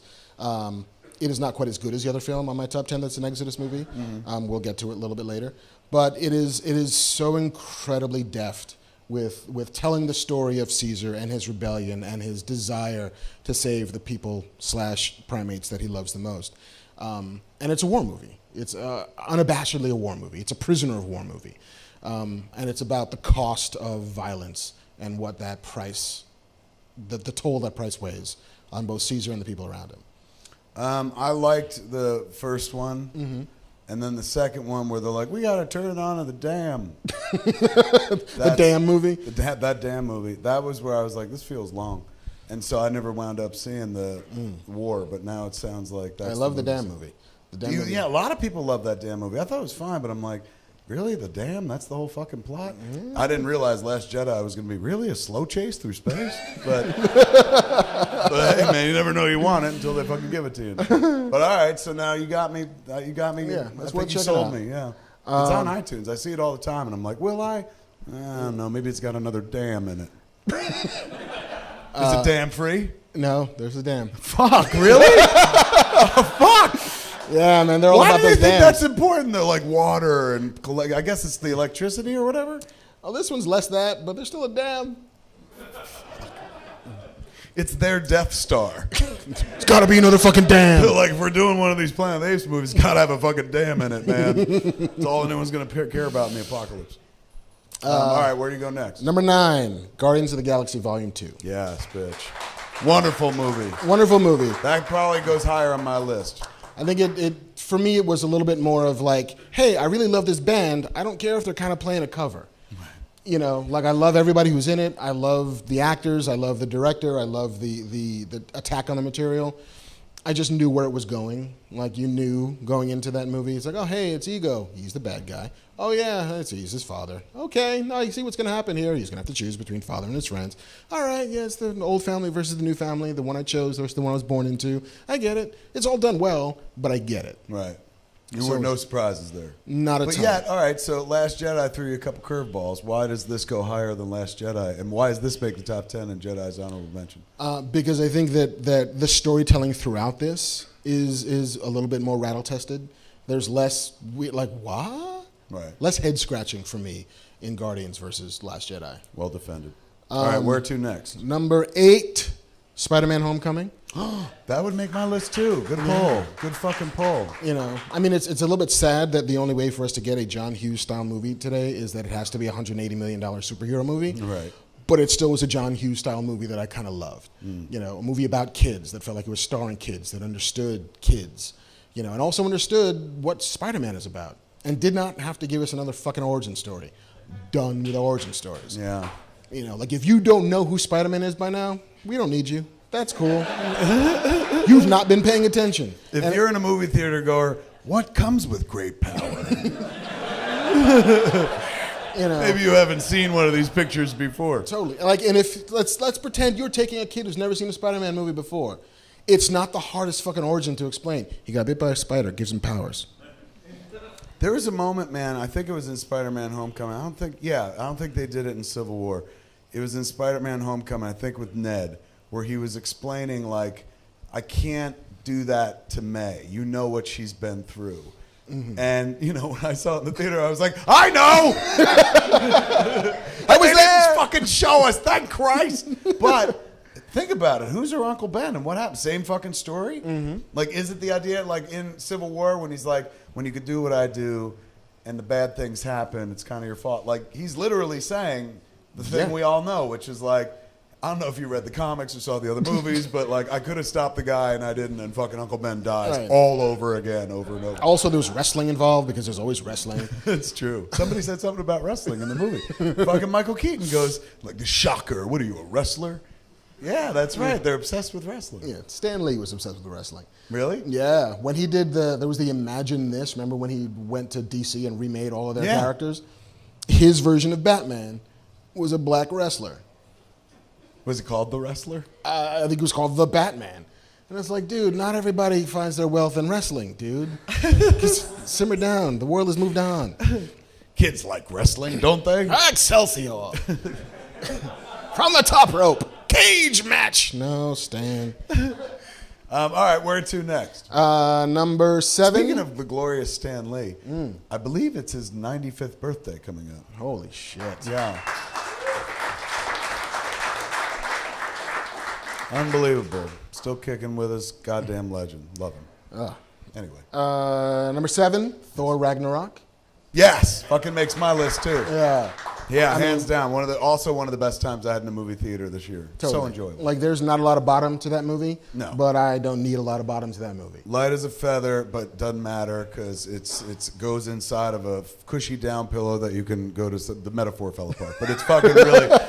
It's not deep, but it doesn't need to be. It's not asking for depth, and every third fucking scene in that movie should be the side of a van. It is glorious to fucking look beautiful. at, visually fucking stunning, but also just goddamn fun. It puts like fun into a comic book movie. A lot of comic book movies, of course, tend to be a bit more ponderous. This one just embraced its kooky premise and fucking like went for it, and in doing so, delivered a better version of that movie than we've ever seen previously. I like the first Thor. I even like Dark World. It's got some moments. It's got moments, but this is just like, holy shit, if you were doing this every time, if you were doing a fucking version of the Flash Gordon fucking movie every time, we would have been on board in a big bad way. Yeah, and I'm here for Valkyrie all day, every day. Yeah. Hell yes. That was such a visually stunning sequence. Yeah. Her attacking Hela, all the Valkyries all attacking that Hela. shit's so great. Flying knives and fuckers dying. Jesus, fantastic. Number 6, Wonder Woman. Yeah, fucking that was this year. Oh my God, I forgot. That was right. That was this summer. That was this summer. I Yeah, mean, that would make my list as well. The back half of that falls apart for me a little bit when it turns into When she fights Ares in Snyder World. swirling garbage in the sky, fires everywhere, but love. I still went with it because it was Ares. I was like, oh my God, he's in the comics. Like, my bar is very fucking low. So that did make me happy. Like that they didn't make up some fucking dude that it actually has like fucking Wonder Woman DC Comics origins. Yeah. So yeah, I was okay with that more than you were, I think. Yeah, but I think the No Man's Land sequence in the middle Fantastic. is still maybe the most triumphant thing I've seen on the screen this year. Yeah. And also defines superheroism in cinema. Like Right. It's a movie that DC movie that finally knows what these DC characters are supposed to be and what they're supposed to be about. And so I'm here for the No Man's Land. I'm here for Themyscira. I'm here for the mic to get in your mouth. I'm less here for the other shit. Number 5, Coco. All right, so hold on. Before Yes. we did 5, go back 10 through 6. Okay. 10, War for the Planet of the Apes. 9, Guardians 2. 8, Spider-Man Homecoming. 7, Thor Ragnarok. And 6, Wonder Woman. Very genre heavy in your back 5. I went big genre. All right, here we go. Top 5, number 5. Coco. Okay. Coco, the new Pixar Jammy Jam, which is a beautiful movie about the desire to make art, the desire to not compromise in your making of art. Oh, shit. Of family and their role in supporting you in your dreams. Oh, now it makes sense. My daughter came home from Coco and she's like, "You're going to cry like a bitch at Coco." And I said, "Really?" And she goes, "Every fucking theme is for you. You got to go." No, you just sold it better than her. It is very much about, not being forced to choose between the thing you love and the people you love. Oh, my God. And it is so culturally specific in a way that's really heartwarming. Like, I am not of Mexican descent, but I can absolutely appreciate, in the same way that I appreciated the No Man's Land and what that means to women who've been waiting for 75 years to see Wonder Woman done well on screen, I can appreciate what it must be like to come from a Mexican family and to have these pressures and to hear these words pronounced this way, to see these signposts of cultural specificity, to see the land of the dead, Dias de los Muertos, done as rich and as textural as this is it's a beautiful achievement that's universal through its specificity, not in spite of it. Beautifully put. Quick question. Did you see Guillermo's Day of the Dead movie? I did, the Book of Life. Yes. I mean, I'm not saying it's the same fucking movie. What's They share some tonal similarities. Do they both also go into the land of the dead? They both go into the land of the dead. They're different movies, to be sure. Completely. But yeah, it's one of those like, oh, we both made a World War II movie, so there's soldiers and guns, but they're different movies. Kind of the way like Pixar and DreamWorks were like, oh, we made Bugs Life. Like, oh, we made Ants. Go figure. Right. Huh. Yeah. Huh. What a coincidence. Bugs are easy to animate. We don't know how to do this yet. Here we go. Is that the fucking reason? Yeah, because that's why toys, like a Toy Story, because you can animate toys. The surfaces are plastic and shiny. You don't need the texture of skin. You don't need to worry about hair. Yeah. It's super easy to do. Bugs. Until you show Andy, and then you're like, robot! Yeah. All right. So that Coco, was 5. Colossal. Nacho, Number 4? Yes. Wonderful movie. Nacho makes my list as well. Vigilando with Anne Hathaway's. Anne Hathaway's is my shit. Jason Sudeikis. It's this sort of weird, beautiful movie about guilt and responsibility and being responsible for your actions even if you think you're a horrible person. Yes. That also involves kaiju and giant fucking revenge plots and crushing of cities. But it's a sweet little story about a woman who thinks that she does the wrong thing all the time. I'm with you 100%. I thought the movie was absolute magic when I saw it, and couldn't wait to share it with people. Like, oh my God, I got to show you fucking this flick. Yeah. Incredibly original. You've literally never seen the story done before. No. And you can't even be like, I saw it. No. It's Not even close. truly original. If you're looking for something, when you go to movies, if you're looking for something that's not familiar, you ache for something, like, just show me something new. This movie showed me something new in a way where I was like, I'd never put these two things together. Yeah. It's clever as fuck and deep as fuck, too. Yes, for sure. Good pull. Excellent pull. Number 3, The Shape of Water. I haven't seen it yet. Really? Yeah. I almost watched it last night. I watched Molly's Game instead. Yeah. How is it? It's lovely. It is this like lyrical romance. Trailer's beautiful. It's Guillermo del Toro, who lives in this world of magical realism, who decides he wants to tell a story about this mute woman who falls in love with a creature from the Black Lagoon. And he makes he makes the magical realism feel real. He makes you buy that romance. He makes you buy why those characters want to have a romance. Michael Shannon is fantastic as the sort of government spook who's trying to dissect the monster. They don't even have a name for him, really. And Sally Hawkins is phenomenal as this young woman. And it's a movie that's it takes place in the 50s, so it's about people who have been subjugated in one form or another. It's about women who don't have the sort of equal footing in the workplace. It's about racism. It's about sort of gay rights. Like Richard Jenkins plays this lovely older man who's just alone because there's no way for him to be with anybody in this world at this time. It's a movie about people trying to connect and who all kind of levy themselves behind Sally Hawkins as Elisa, I think her name is, she's found a thing to connect to, which just happens to be a creature from the deep. And it's lovely. And it's sexy as fuck. Like, this is a movie that is all about the embracing of feminine sexuality in a way that is not stigmatizing it at all, that is embracing that power and that desire to be the fullest version of yourself in every way. It's beautiful. Fuck, I'm on board, man. That sounds great. Number 2 is Get Out. Oh, right on. Yeah. I mean, it's another original. Another original, yeah. I mean, it's hard to find a movie that spoke more sort of loudly about where we are right now. It's a political work. You know, all art is in a way political, but this is like taking it and fucking staring it in the face.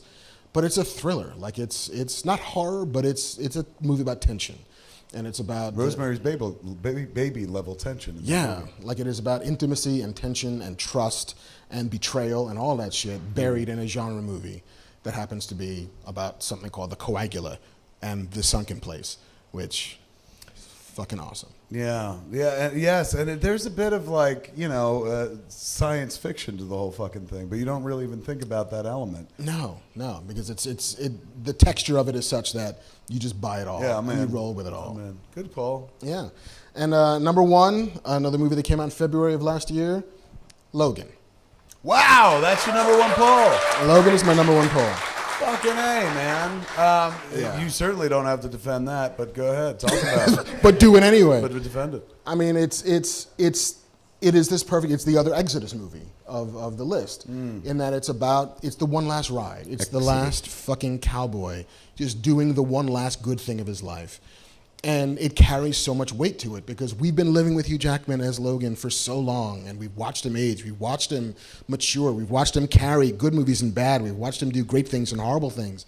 And to watch this last great send-off for this amazing actor doing an amazing role in this character, the elegy for Logan, for me, is what makes that work. And it ends exactly how that movie should end. It should end in triumph and heartbreak, and that's what that does. And it's also a genre buster of sorts. Just like Deadpool the year before, it's like, all right, you know what a comic book movie is. Let us show you what a comic book movie could be if we go in this direction. It kind of bent people's preconceived notions. It was the one that went R. After Deadpool, you get away with a fun R because a lot of humor, but they're like, we're going to go hard R. Yeah. And the R is for the violence, and it's going to be fucked up, and he's going to curse. And even fucking Professor X is going to curse, yes. And it fucking worked on every level. It felt like, if you were reading comics when we were kids, Marvel had a grown-up line of books called the Epic line of books. And it felt like, oh shit, this is an epic version of an X-Men story. They feel like the audience has grown up enough to handle this, and they were absolutely right. And that's still a fucking risky movie to make. Like, I salute them that they actually gave that shit a shot. Totally. The person who deserves all the salutes is Mangold, man. He was just like, let's make this fucking movie. Let's do it for the last hurrah. Oh my God. And he, what was the other one he did? The Wolverine or something like that? Totally fine. I had the Silver Samurai in it. But this was like a quantum fucking leap forward, man. Like, given the tools to really go nuts, where he's like, let me tell a fucking great story. Don't hamstring me by I got to get a PG-13 rating. Let me do something with this character where he could pop claws through people's fucking skulls. Let him go savage, and he'll pay the price. He's gonna die at the end of the movie. Spoilers, but let us fucking do that. And they let him go for it, man. Both him and the fucking studio deserve hats off to that. Yeah, and there's a strain in that movie that reminded me when I saw The Last Jedi, which is The Last Jedi is about burning what came before to make room for what's going to be new, and half of fucking Logan is about all this shit in your comic books. Only about 25% of it happened, and none of it like this. It's looking at itself and saying, most of this is bullshit. None of this is real. This is what matters. One last ride. A father's love for his daughter / clone, and an old man's desire to go out on his own terms. Great list. Give it up for Marc's list, everybody.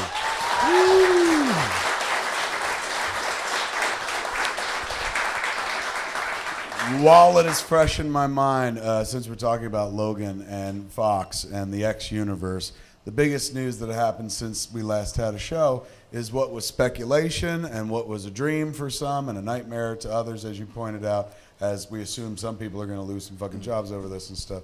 But for those of us who are just like, oh my God, I wanted to see Fantastic Four and the X-Men and the Avengers all in one movie, it looks like it's going to happen. That Disney-Fox thing turned out to be real as raincoats, and it's fucking going forward for how much? $52 billion? $56 billion in cash and debt and all of that stuff. And it's not just now. Is it a buyout? Is it a merger? Which is it?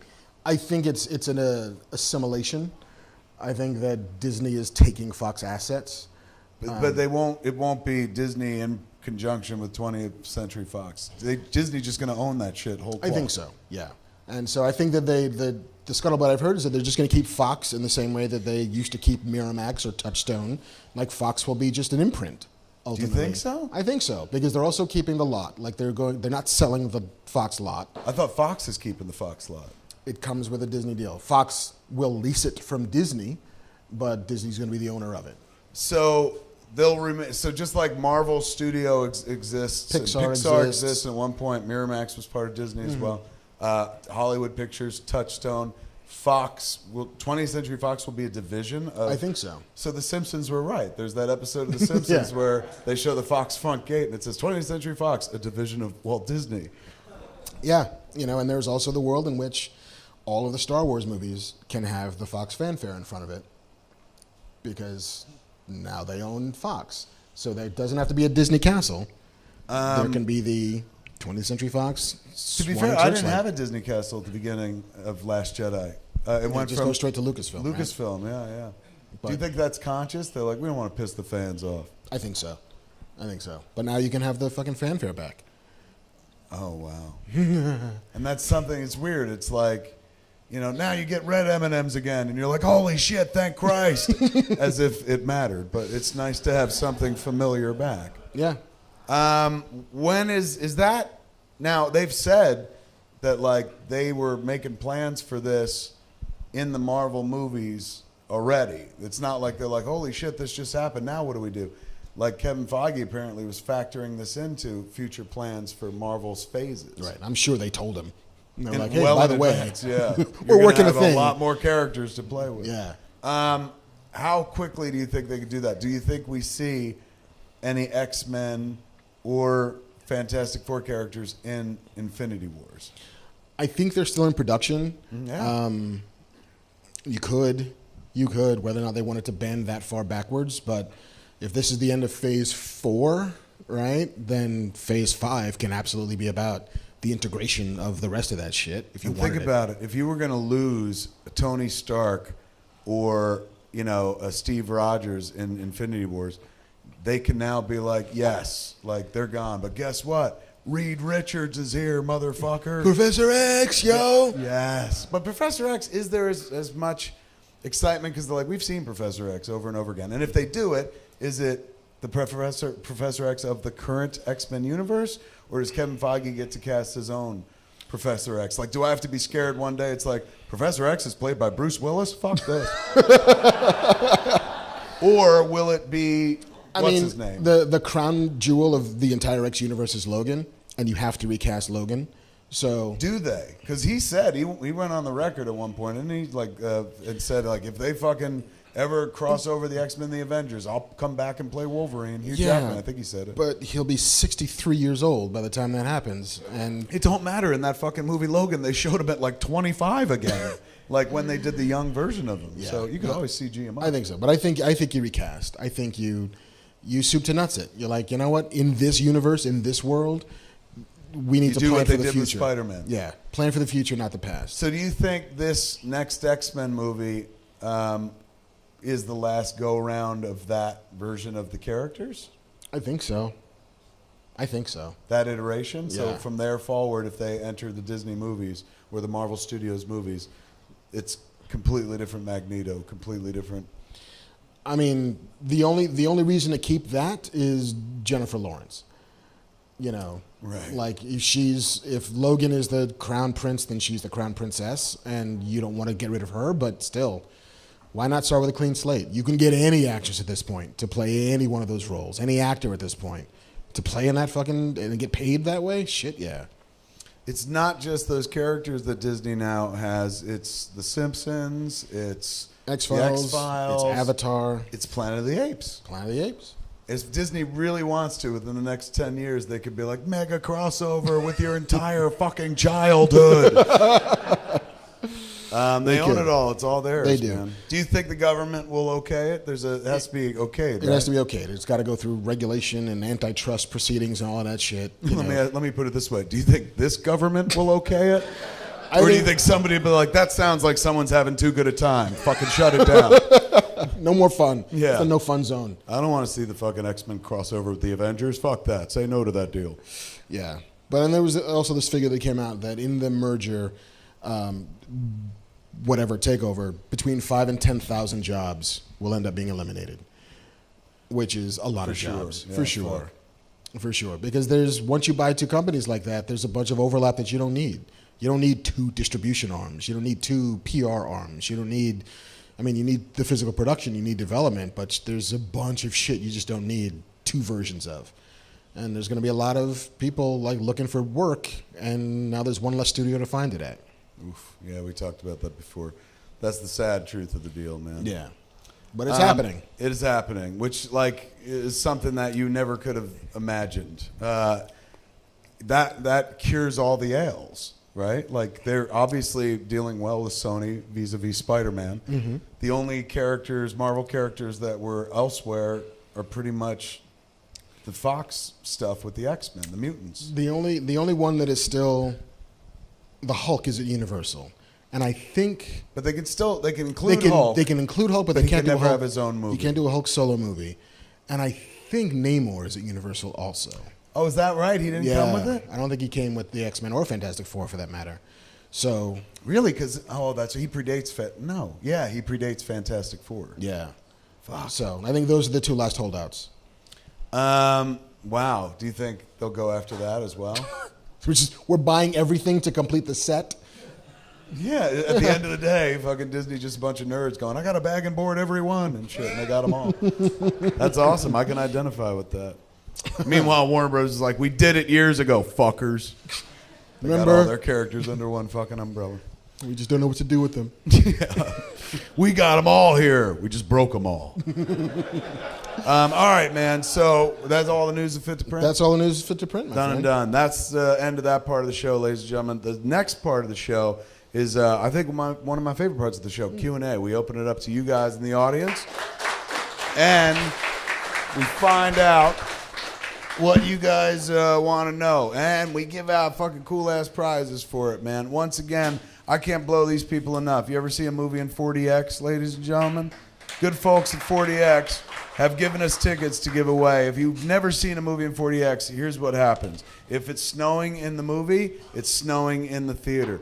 If there's motorcycles screeching, you're smelling burnt rubber. For Star Wars, when they do the crawl in the beginning, your chair goes back like this, and it's almost like you're involved with the crawl. It's wonderful. It's the next version of seeing a fucking movie. I got no stock in the company. I just love what I love. And I saw 2 movies in this shit, and I was like, this is the fucking future.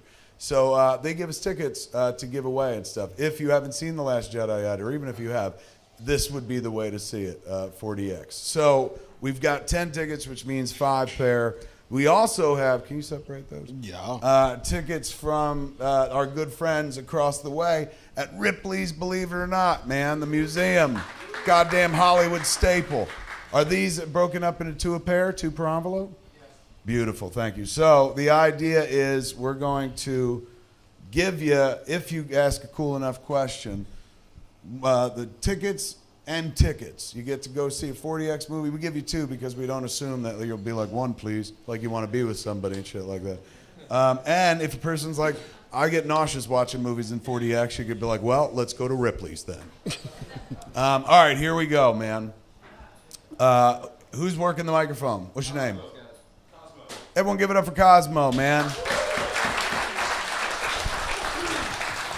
He's suffering for your sins. He's going to bring you the mics. Wampa hat. What's up? He's back. Excellent. Yes, I am back. Fantastic hat. From outer space. With Disney's acquisition of Fox, that Fox had already said that they were willing to reboot Firefly if Joss Whedon was down with it. What do you think is going to happen now that Disney owns that property? You're more of a Whedonite than I am. I am a Whedonite. Okay. I still think that the financials behind Firefly are rocky for more Firefly, and to be fair, it got a fucking movie after being canceled after 13 episodes of a TV show. That is life beyond life. That is hope beyond hope. And Joss seems to be in the Warner Brothers camp at this point anyway. Do you think he can go back and forth, though? Do you think it's like, hey, man, once you leave, you can never come back? They won't prodigal son that guy? He literally gave him their highest grossing movie. It's The Avengers. I mean, granted, Kevin Feige gave us The Avengers via Joss Whedon and a great cast and fun shit like that and all the movies before it. But that being said, it's like he's the guy whose name is on the highest grossing Marvel Studios movie there is. Do you think there's any possible world where, if not Marvel, he's welcome back at Disney? Like, look at Jon Favreau. He built the Marvel Universe with fucking Iron Man, and then after Iron Man 2, they're like, you're done, and he's fucking gone. But then he went to Disney and started fucking making huge Disney movies, now making Lion King. So is there a world where Whedon comes back into the Disney fold, if not the Marvel fold? It's possible, but in the press tour for Avengers: Age of Ultron, Joss had a somewhat public, very public falling out with Marvel. What happened? I know this. But there was happened? lots of statements on his part talking about the rigors of working for Marvel, talking about the pressures that he was under, talking about the sort of lack of forgiving quality of the studio in letting him do what he needed to do with the amount of time that he didn't have to make that movie. Yeah, he was not shy at all about talking about the machinery of Marvel. So he's gone. No chance of coming back. I don't know. I mean, again, he made them like $5 billion. So it's possible that, like, hey, you want to do your tiny little passion project thing? Okay, sure. Do you But think it would they be know? easier, I think, if he was still at Marvel and they wanted to make him happy. Did they know they have Firefly? I didn't know that was part of the deal. I don't know if they know they have Firefly. Do they have Firefly? They would. It was Fox. Did Fox But make Universal made the movie. Universal owns Serenity, Fox owns Firefly. Right. That's a good question, though, man. He wins some tickets. Give it up for him, ladies and gentlemen. Where are we going next, Cosmo? I would be more excited about somebody making a really great sequel to Aliens, Ooh, because I haven't seen one. that's true. There's Yeah, been 87 well, other Alien movies, but and now Disney owns the Aliens as well. yes. Fuck. Everything. They had him in a theme park ride. Remember at one point? Like MGM, the great movie ride that is a scene from Aliens. So, I don't know. It's a return. Hey, where are we going next? Oh, hello. How are you? I'm doing good. I had a question about the Fantastic Four. Since Fox and Marvel are now in bed, do you think Fantastic Four is better on film or in television? And I followed Marc on Instagram, and I was wondering what that meeting maybe you can divulge about at Marvel. Explain. There's an Instagram where there's a meeting you took?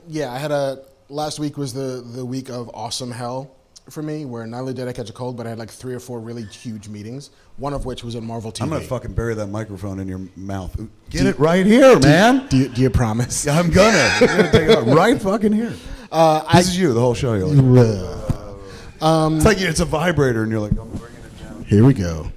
Right here on the mouth. Just on the chin. Yeah. Take it Just on the rest chin. it there, totally. I got a little dent. You do. You got a place for it. Fantastic Four. I mean, I don't know, man. Like, The Incredibles 2 is coming, and The Incredibles is still the best Fantastic Four movie I think we're ever going to see. I don't know if we want more of that. What if they gave Fantastic Four to Brad Bird? Is it redundant? I mean, if I'm him, like, I've already made the best one of these. Like, am I going to make more of these? Is this all I want to do? Is families with stretchy things? Maybe. Maybe. So, yeah, I don't know. I mean, you could do TV. You could do, like, No Ordinary Family, but just call them Fantastic Four. But I don't think there's. I think they go movies with them for sure. Yeah, I mean, if you get they that, do a TV show. I think you just make them part of the fabric of the Marvel Universe more than break them off into their own thing. I You have would. a microphone? If not, they can't hear you. And real quick, I actually made you guys some Christmas gifts. Christmas gifts? Holy shit! What are they, man? 3D printed ornaments I made for you guys 24 hours ago. Aw, Fucking A. So Can we happy open them? holidays, and thanks for all the funny. Oh, this rocks, man. Thank you. aw, Fat Man on Batman! Yay! That's Thank you. beautiful, man. Thank you. Holy shit, that's gorgeous. Yeah. You want And a job? And I was forced to sign about a dozen non-disclosure agreements when I walked through Marvel, but it was a good meeting. I will say that. But I can't say why it was a good meeting. Wait, where? I'm so busy trying to get your mic in your mouth. What is the story? Where did you go have a meeting? Marvel TV. Really? Yeah. Oh. Did you meet with Loeb? Did you meet with Loeb? No. Okay. I don't rank Loeb yet. Okay. We'll see. But no, it was a good meeting. There are possibilities. Right the fuck on. Look Yeah. at you. You smooth devil, you. I'm going to plug you for details in the alley afterwards. Sounds way dirtier than I meant it, but I'm gonna put it in your mouth. Plug you for details. I know, these are very aggressive overtures, aren't they? Right on, man. That was a great question. You Sweet. win fucking tickets. Plus, you gave us an ornament. Give it up for him. He won some tickets, ladies and gentlemen. Thank you for that. All right, Cosmo, where are we going next? You guys are going to rock, scissors, paper for it? Yeah. Well done. Little battle there. I liked it. Woo! Nice. Hey guys, how are you? Hey. Hey, how are you? I got a question that's Star Wars related. As part of the expanded universe, so with the comics and that, if there was either a trilogy or a single movie you had to do from somewhere in the series, what would you pick it on? Again? So it's like Just loud as fuck, man. Go ahead. So as part of the expanded universe in Star Wars with the comics and that, there was either a trilogy or a movie you had to film based it off. So like, Exar Kun or Knights of the Old Republic. What would Hold on. So if there was ever something that I could base it on previously published material, like Knights of the Old Republic. Like part of the legend. Part of anything of Star Wars, like published history or whatever. Yes. What would we choose? Yep. Gotcha. What would you got an answer? I do. All right, fuck it. They're never gonna hire me. I would do the Fall of Jeddah. I would do the last stand of the warriors defending the Kyber mines against whoever's attacking the Kyber mines.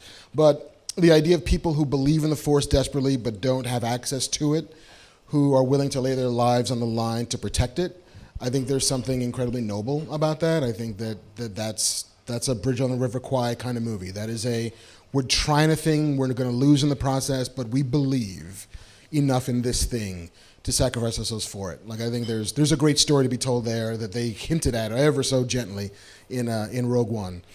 I haven't read enough of the EU stuff to know if they dive deeper into that anywhere else, but I'm kind of fascinated by that.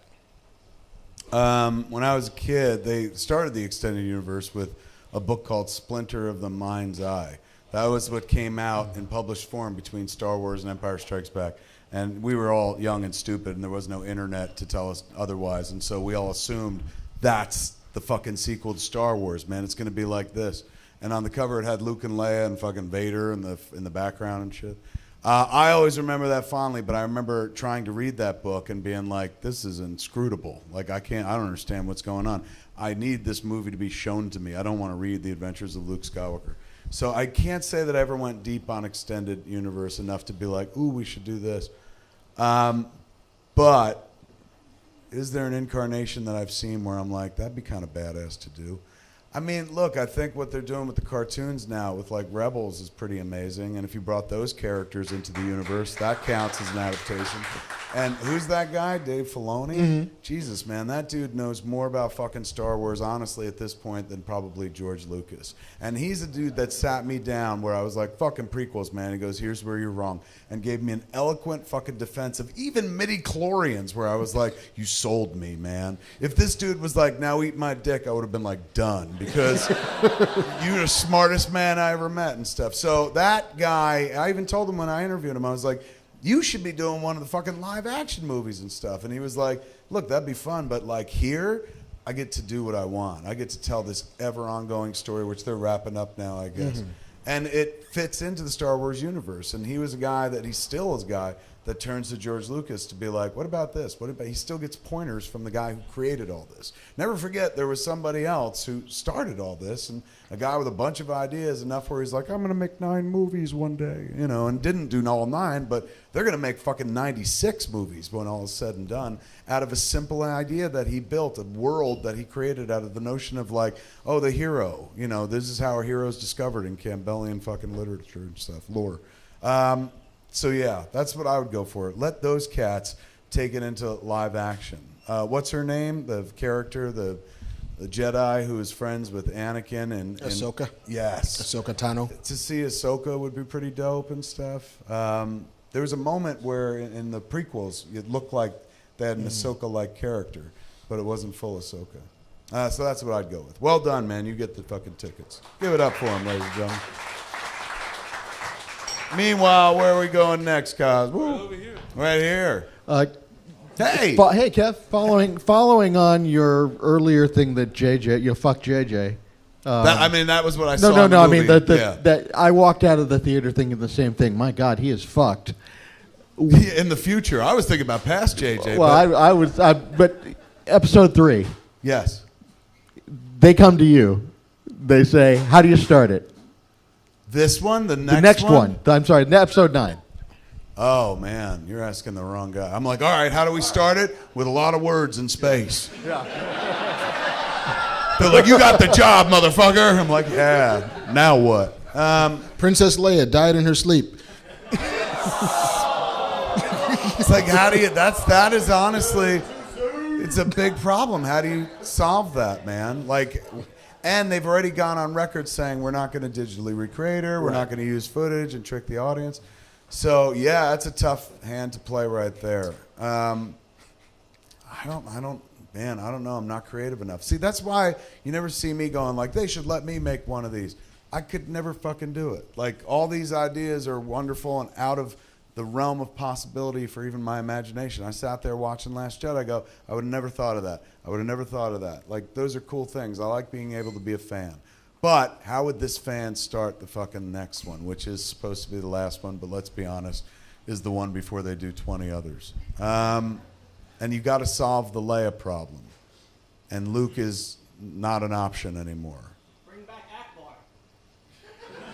They killed Akbar in the most ignominious way, too. Like, he got blown out, and at one point they was like, even Akbar's dead. I'm like, what? That's my childhood, man. But yeah, he went away as well. Turns out it was a trap. Yeah. Death is a trap. I don't know what I would start with. Mark, you try. I did. Princess Leia died in her sleep. It's the beginning of the fucking scroll.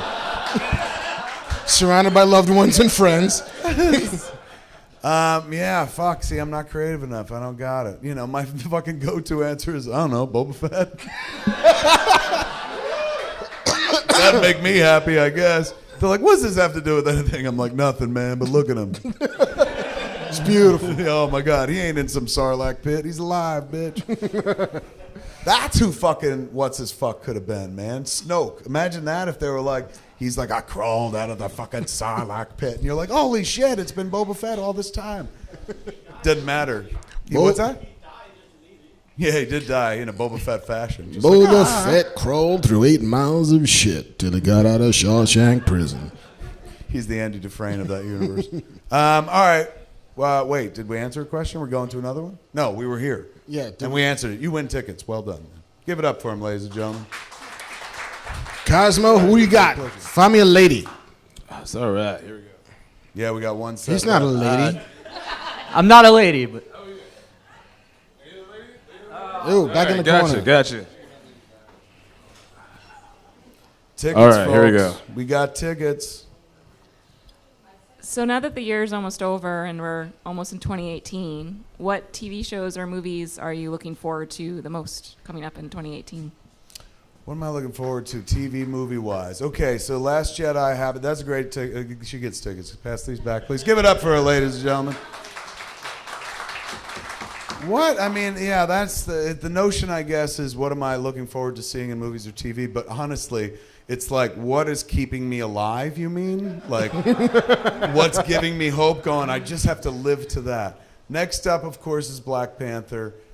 Infinity War, like, it has me holding my fucking breath. I mean, honestly, the things I look forward to the most tend to be ridiculous big comic book movies. I think that has to do everything with the fact that I'm beyond fucking middle age. And, of course, the older you get, the more you just want to reach back. And I lived long enough to a time where they're taking the shit that I loved as a kid and putting it up on the screen. So I get to enjoy it all over again on a completely different canvas. So I'm drawn to that stuff naturally. But there's got to be other stuff out there that I want to see. What about you? I'm waiting for Wrinkle in Time. Cannot wait. Black Panther, Incredibles 2. Incredibles 2, excellent pull, yeah. yes. A little show called Castle Rock. I can't wait to see. I know a little bit about a little bit. When does it happen? Do you know yet? They haven't even said yet. They haven't even said a date yet. But I'll tell you when I know. I'll tell y'all first. But yeah, like Westworld 2, I want to see. The first one I both liked and loathed at the same time. So we're not going to get to see Game of Thrones all of this year, right? It doesn't come back till 2019? 2019. What was Big Little Lies? It was a surprise for me. They said they're going to sequelize it. I would look forward to that as well. Jessica Jones 2 is coming in Trailer for March. that's really strong. That's right. I think. We're going to get a Luke Cage 2 at some point this year. The Marvel is in a cycle of everything is coming back, even the one I wished wouldn't come back, which I can't talk about because I had a meeting at Marvel. Yeah, really. Shut your fucking mouth. Shut your pie hole. Next time you want to be critical, put your iron fist in your mouth.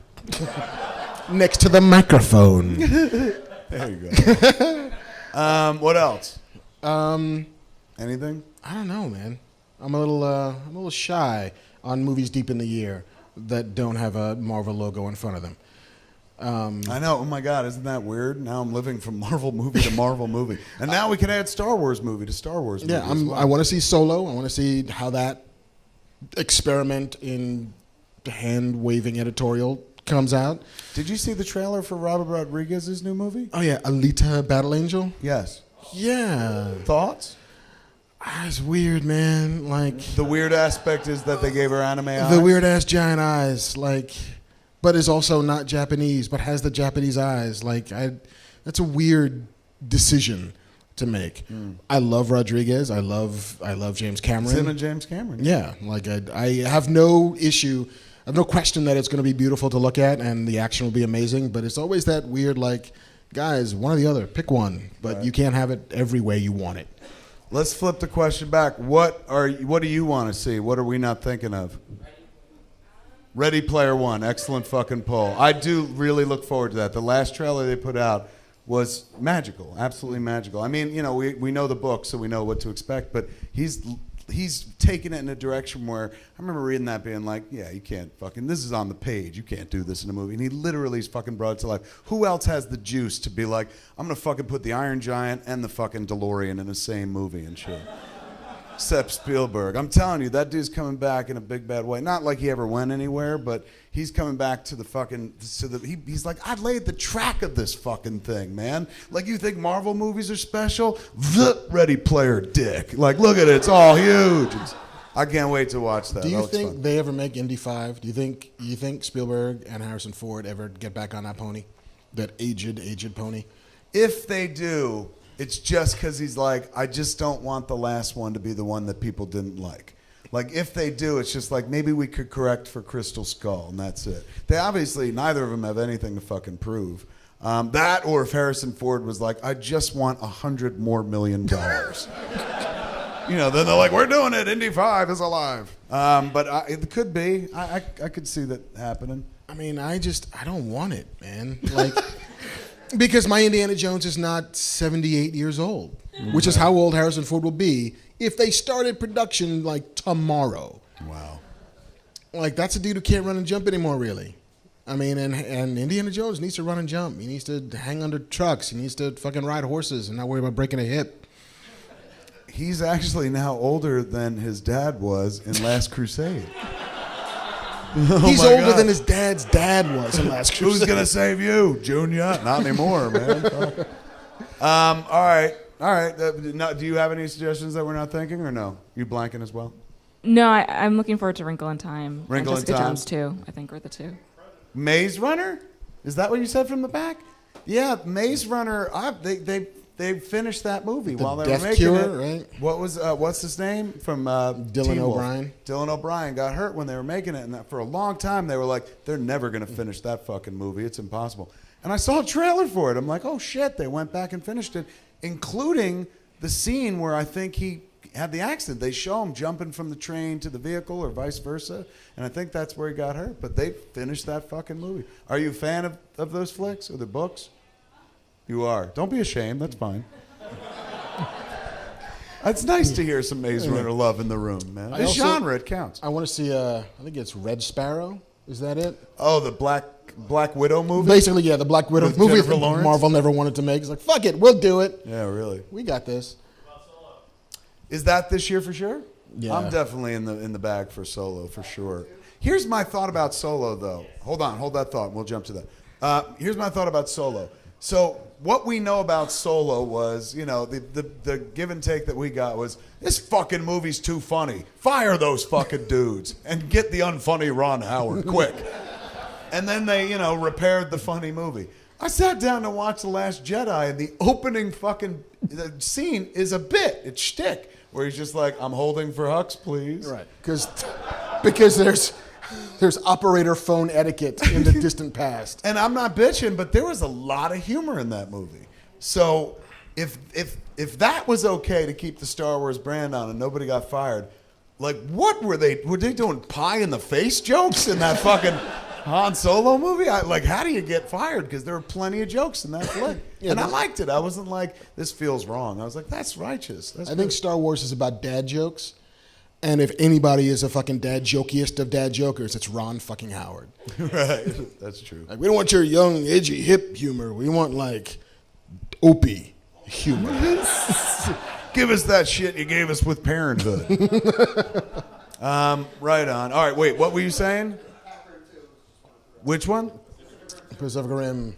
I do look forward to seeing that. I saw the trailer for it. Is it also John Boyega or something like that? Yeah, I saw him on the poster. I was like, holy shit. When I went to see Last Jedi, I was like, playing he's working a lot. Idris Elba's son / nephew / whatever. Black or Pentecost, maybe. Bright? Did anybody see a trailer for Bright on Netflix? Does it look really good? Yeah. That's coming, what, very soon? That's coming, Friday. And now this is Netflix making a giant Max Landis script with David Ayer directing. And Will Smith. And Will Smith in it. Big Willie Styles. And who's the other guy? Fuck. Oh, Joel Edgerton, the guy that did The Gift? I almost went Josh Hutcherson, which is like the shorter version of Joel Edgerton. PETA? Yeah. That was his name? That guy. What is the idea? It kind of looks like Alien Nation, no? It's like Alien Nation, but somebody smuggles in a magic wand into this particular version of reality, which apparently is like a... Lord of the Rings, LED. Right. So like if a magic wand is like a nuclear weapon that also grants wishes, I think is the idea. Fucking hey. Yeah. So... Right on. I mean, it's Netflix, so I don't have to leave. Yeah, seriously. I'm on board. All right, I look forward to that. I've been seeing do outdoor advertising, which I thought was kind of like they're going hard on this. Yeah. Like I was watching some sporting events over the weekend, and there were commercials for a Netflix movie during a sporting event on network television. On network television, and that's expensive airtime. I like the mic this close. There you go. Right, you get to play with your voice. All too easy. What? Anyone else got any ideas for what's coming? Hold on one sec. Say again. Here. The Scarface remake. Oh. Diego Luna is in the Scarface remake. Who is directing? Anybody know? It was supposed to be Fuqua, but he dropped out. So is it still coming in 2018? That's what they say, like late 2018, but I don't know. With the Scarface remake. Some people were like, "What the fuck? It's sacrilege." I'm like, they remade it once. Like the one I saw was a remake. Yeah, but I'd be curious to see where they go with that story. We forgot Aquaman. Is that definitely coming? Yeah. I'm on board for that movie. I liked Aquaman, the Justice League a bunch. Like as long as they get rid of the fucking talk bubbles and shit, I can't wait to see what they have planned. So yeah, Aquaman I look forward to. I dig it. What about over there? Oh shit, we're at it. We don't have any tickets. You can ask a question, but I'll give you. You know what? I can give you a bag of fucking. Yes, bitch, pop chips. Call it. Look at that. Very on brand for the Last Jedi, man. I did. I never like to have an empty bag. Pop chips, Galaxy Puffs, man. Little BB-8s and TIE fighters and shit like that. You can eat this at home. If your question is good enough, these pop chips shall be yours. Get popped. Here we go. Trying to get a job as a spokesperson. Get popped. Here we go. Did you read the original Ender's Game books? There's about 16 books in the series. The one they made a movie. They made a movie with Harrison Ford, and fans didn't like it. No, it was not realistic to the books. But I was just curious if you guys had read the books and if you would like to see a more realistic telling of the series. In the future at some point. I didn't read it, nor did I see the movie, but I'm all for make the best possible movie version of that book if you can. But I can't even say I didn't go deep on that. I didn't hear about it until that movie, and then when I heard about it, it was like, oh, Harrison Ford's in it, and then the next thing I heard was like, oh, the guy who wrote the book is kind of racist or something like that. And that's when I kind of tuned out. Were you an Ender's Game person? I was a huge Ender's Game fan. Oh, really? You read all the books? I read all the books, even the shitty ones where it's not cool anymore, and you're not in battle school, and it's just weird dudes complaining about having killed everything. I think the Shadow books, like Ender Shadow and all of that stuff, is kind of cool. The Bean cycle, following that character. But I don't know if you ever see any more of that shit. You know, like they took their swing and they spent a boatload of money and they got Harrison Ford and they got that young Asa Butterfield kid. And it's not like it's a horrible movie. It's just not great. It's fine. The Shadow series would be a much better series to follow. It has so much more depth to it. The Shadow series would be a much better series to follow. It's got more depth to it. Yeah, like it doesn't follow your hero anymore. It follows another character, and you're just looking at the same events with a different perspective. I love those books. I dislike Orson Scott Card because he's a racist homophobe, but whatever. You know. Is that what it was? Was that wrong? He no. wasn't racist. It was more homophobic. Oh no, it's both. Oh, okay. It's both. He ticks all the boxes. Yeah, it turns out that maybe sometimes you shouldn't ever meet your heroes. In space, no one can hear you hate.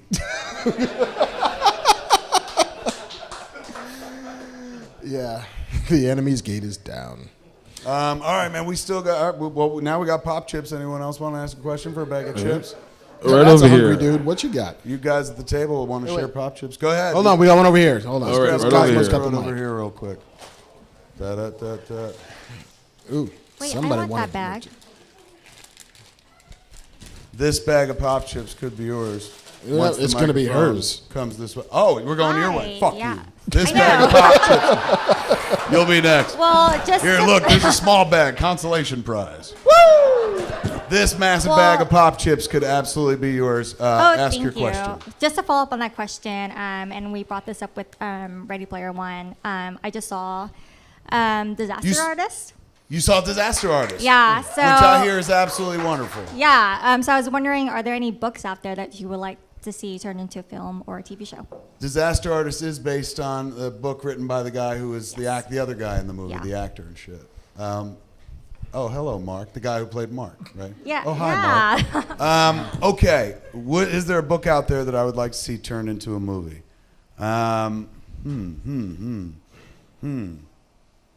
Yes. This is a cheap answer, but there's a book that I always fucking loved called Fletch One, W-O-N, and it tells the secret origin story of the character that Chevy Chase played in the movie and in the books. Well, he didn't play him in the books, but in the movie Fletch. So Gregory McDonald, who was an author whose work, the Fletch series of books, literally taught me to write movie dialogue because he wrote very light on descriptive passages, very heavy on dialogue. So it was just a series of conversations, his books were, and periodically he'd be like, Fletch was confused, and then they'd go back into conversation and shit like that. So it was great training for a person who would grow up to write a lot of dialogue. I love the Fletch movie. I love the book. I went and read the book because I loved the movie first, and then I discovered the work of Gregory McDonald through the movie that Chevy Chase was in and stuff.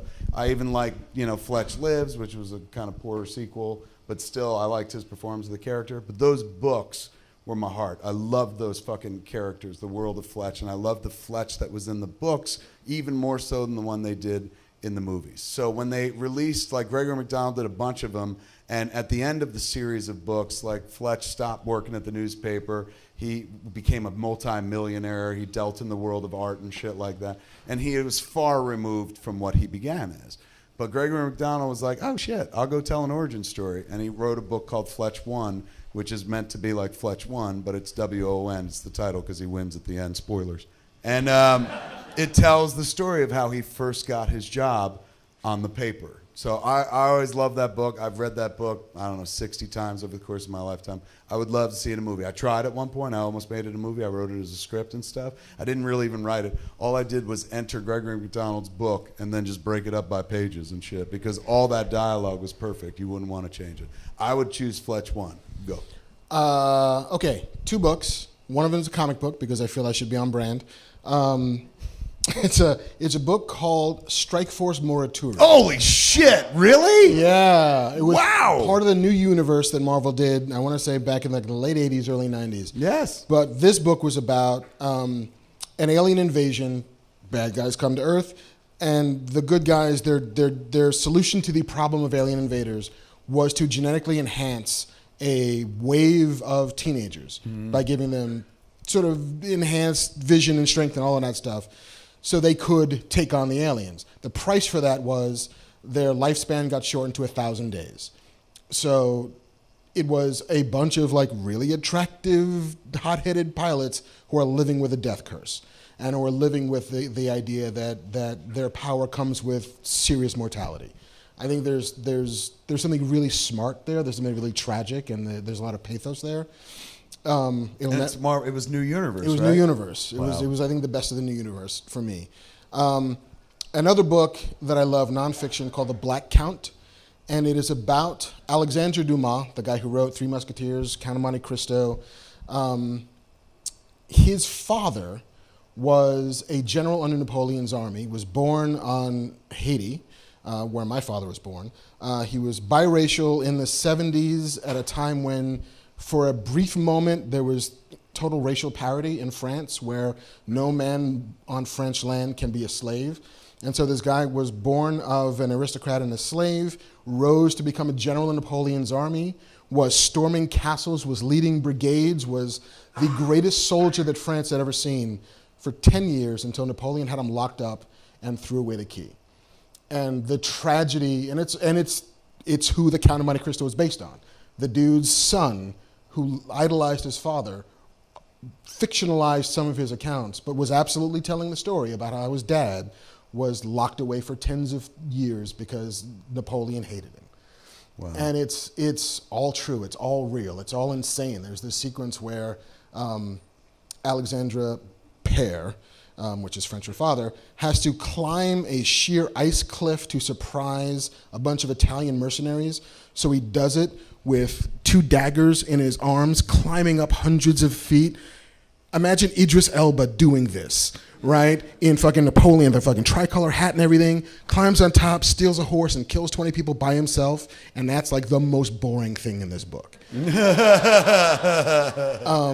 I would watch the shit out of that movie in a heartbeat. I think at some point Cary Fukunaga had optioned the rights to it because I think he wanted to do it as a miniseries. But somebody should make this fucking movie because it's all of stirring heroism happening, which is now a word. I made it up, heroicism. TM me. But it's all of this amazing stories of daring do and honor and triumph and sadness and despair all in one. Look what you got out of Mark. You win a bag of pop chips. Well done. That's all we got for this week, ladies and gentlemen. Have you had a good time? I love doing this show. Thanks to the good folks here at Scum and Villainy for giving us home, and thanks to my good partner in crime here, the thinking half of this fucking duo, Marc Bernardin. Give it up for him, ladies and gentlemen. We're not sure. We might do one more before the end of the year. Yeah, before the end of the year. We might do a show between Christmas and New Year's. We'll let you know if that's the case. But if not, this may be the last show of the year for us here in this space. Thank you for giving. It's not like I got a new lease in life on the show. But, there's been a few incarnations of Fat Man on Batman. I used to just be by myself in my house talking to fucking cool people that worked on the characters and stuff, and I loved that incarnation of the show. I got to dive deep into the minds and hearts of people that worked on a character that I absolutely loved. And then the show grew up into something else where me and Mark started talking about everything, not just Batman, everything geek-oriented and whatnot, and that was even more fun for me. And then we did the YouTube version where we would stand on a stage, first at Defy and then over at my house and stuff. But when we came here and did it for the first time, everything about it was just the right relationship. Being here in this bar, having a live audience, being able to give and fucking take. So, of all the things that I wasn't expecting out of 2017, and 2017 has been like a weird year and terrifying for a lot of us and stuff. We didn't know what was going to happen, and it looks like we're all going to make it out of here alive unless North Korea starts bombing us all of a sudden and shit like that. But in a world where everything feels like it could have been real bad throughout 2017. I end 2017 feeling like something really good happened. We started doing Fat Man on Batman at Scum and Villainy, and it just fucking clicked. You guys made me fall in love with the show all over again, so I thank you for that from the bottom of my heart. Thank you all for being here. That is Fat Man on Batman for this week, man. Tune in. How do we end the show? I always forget. Same bat time, same That's bat right. channel. That's all we got for you on Fat Man on Batman this week, man. I'm Kevin Smith. I'm Marc Bernardin. That's it. I forgot our names. Tune in next time. Same fat time. Same fat channel. Smodcast.com or YouTube.com/Kevin Smith. Good night, everybody. May the force be with you.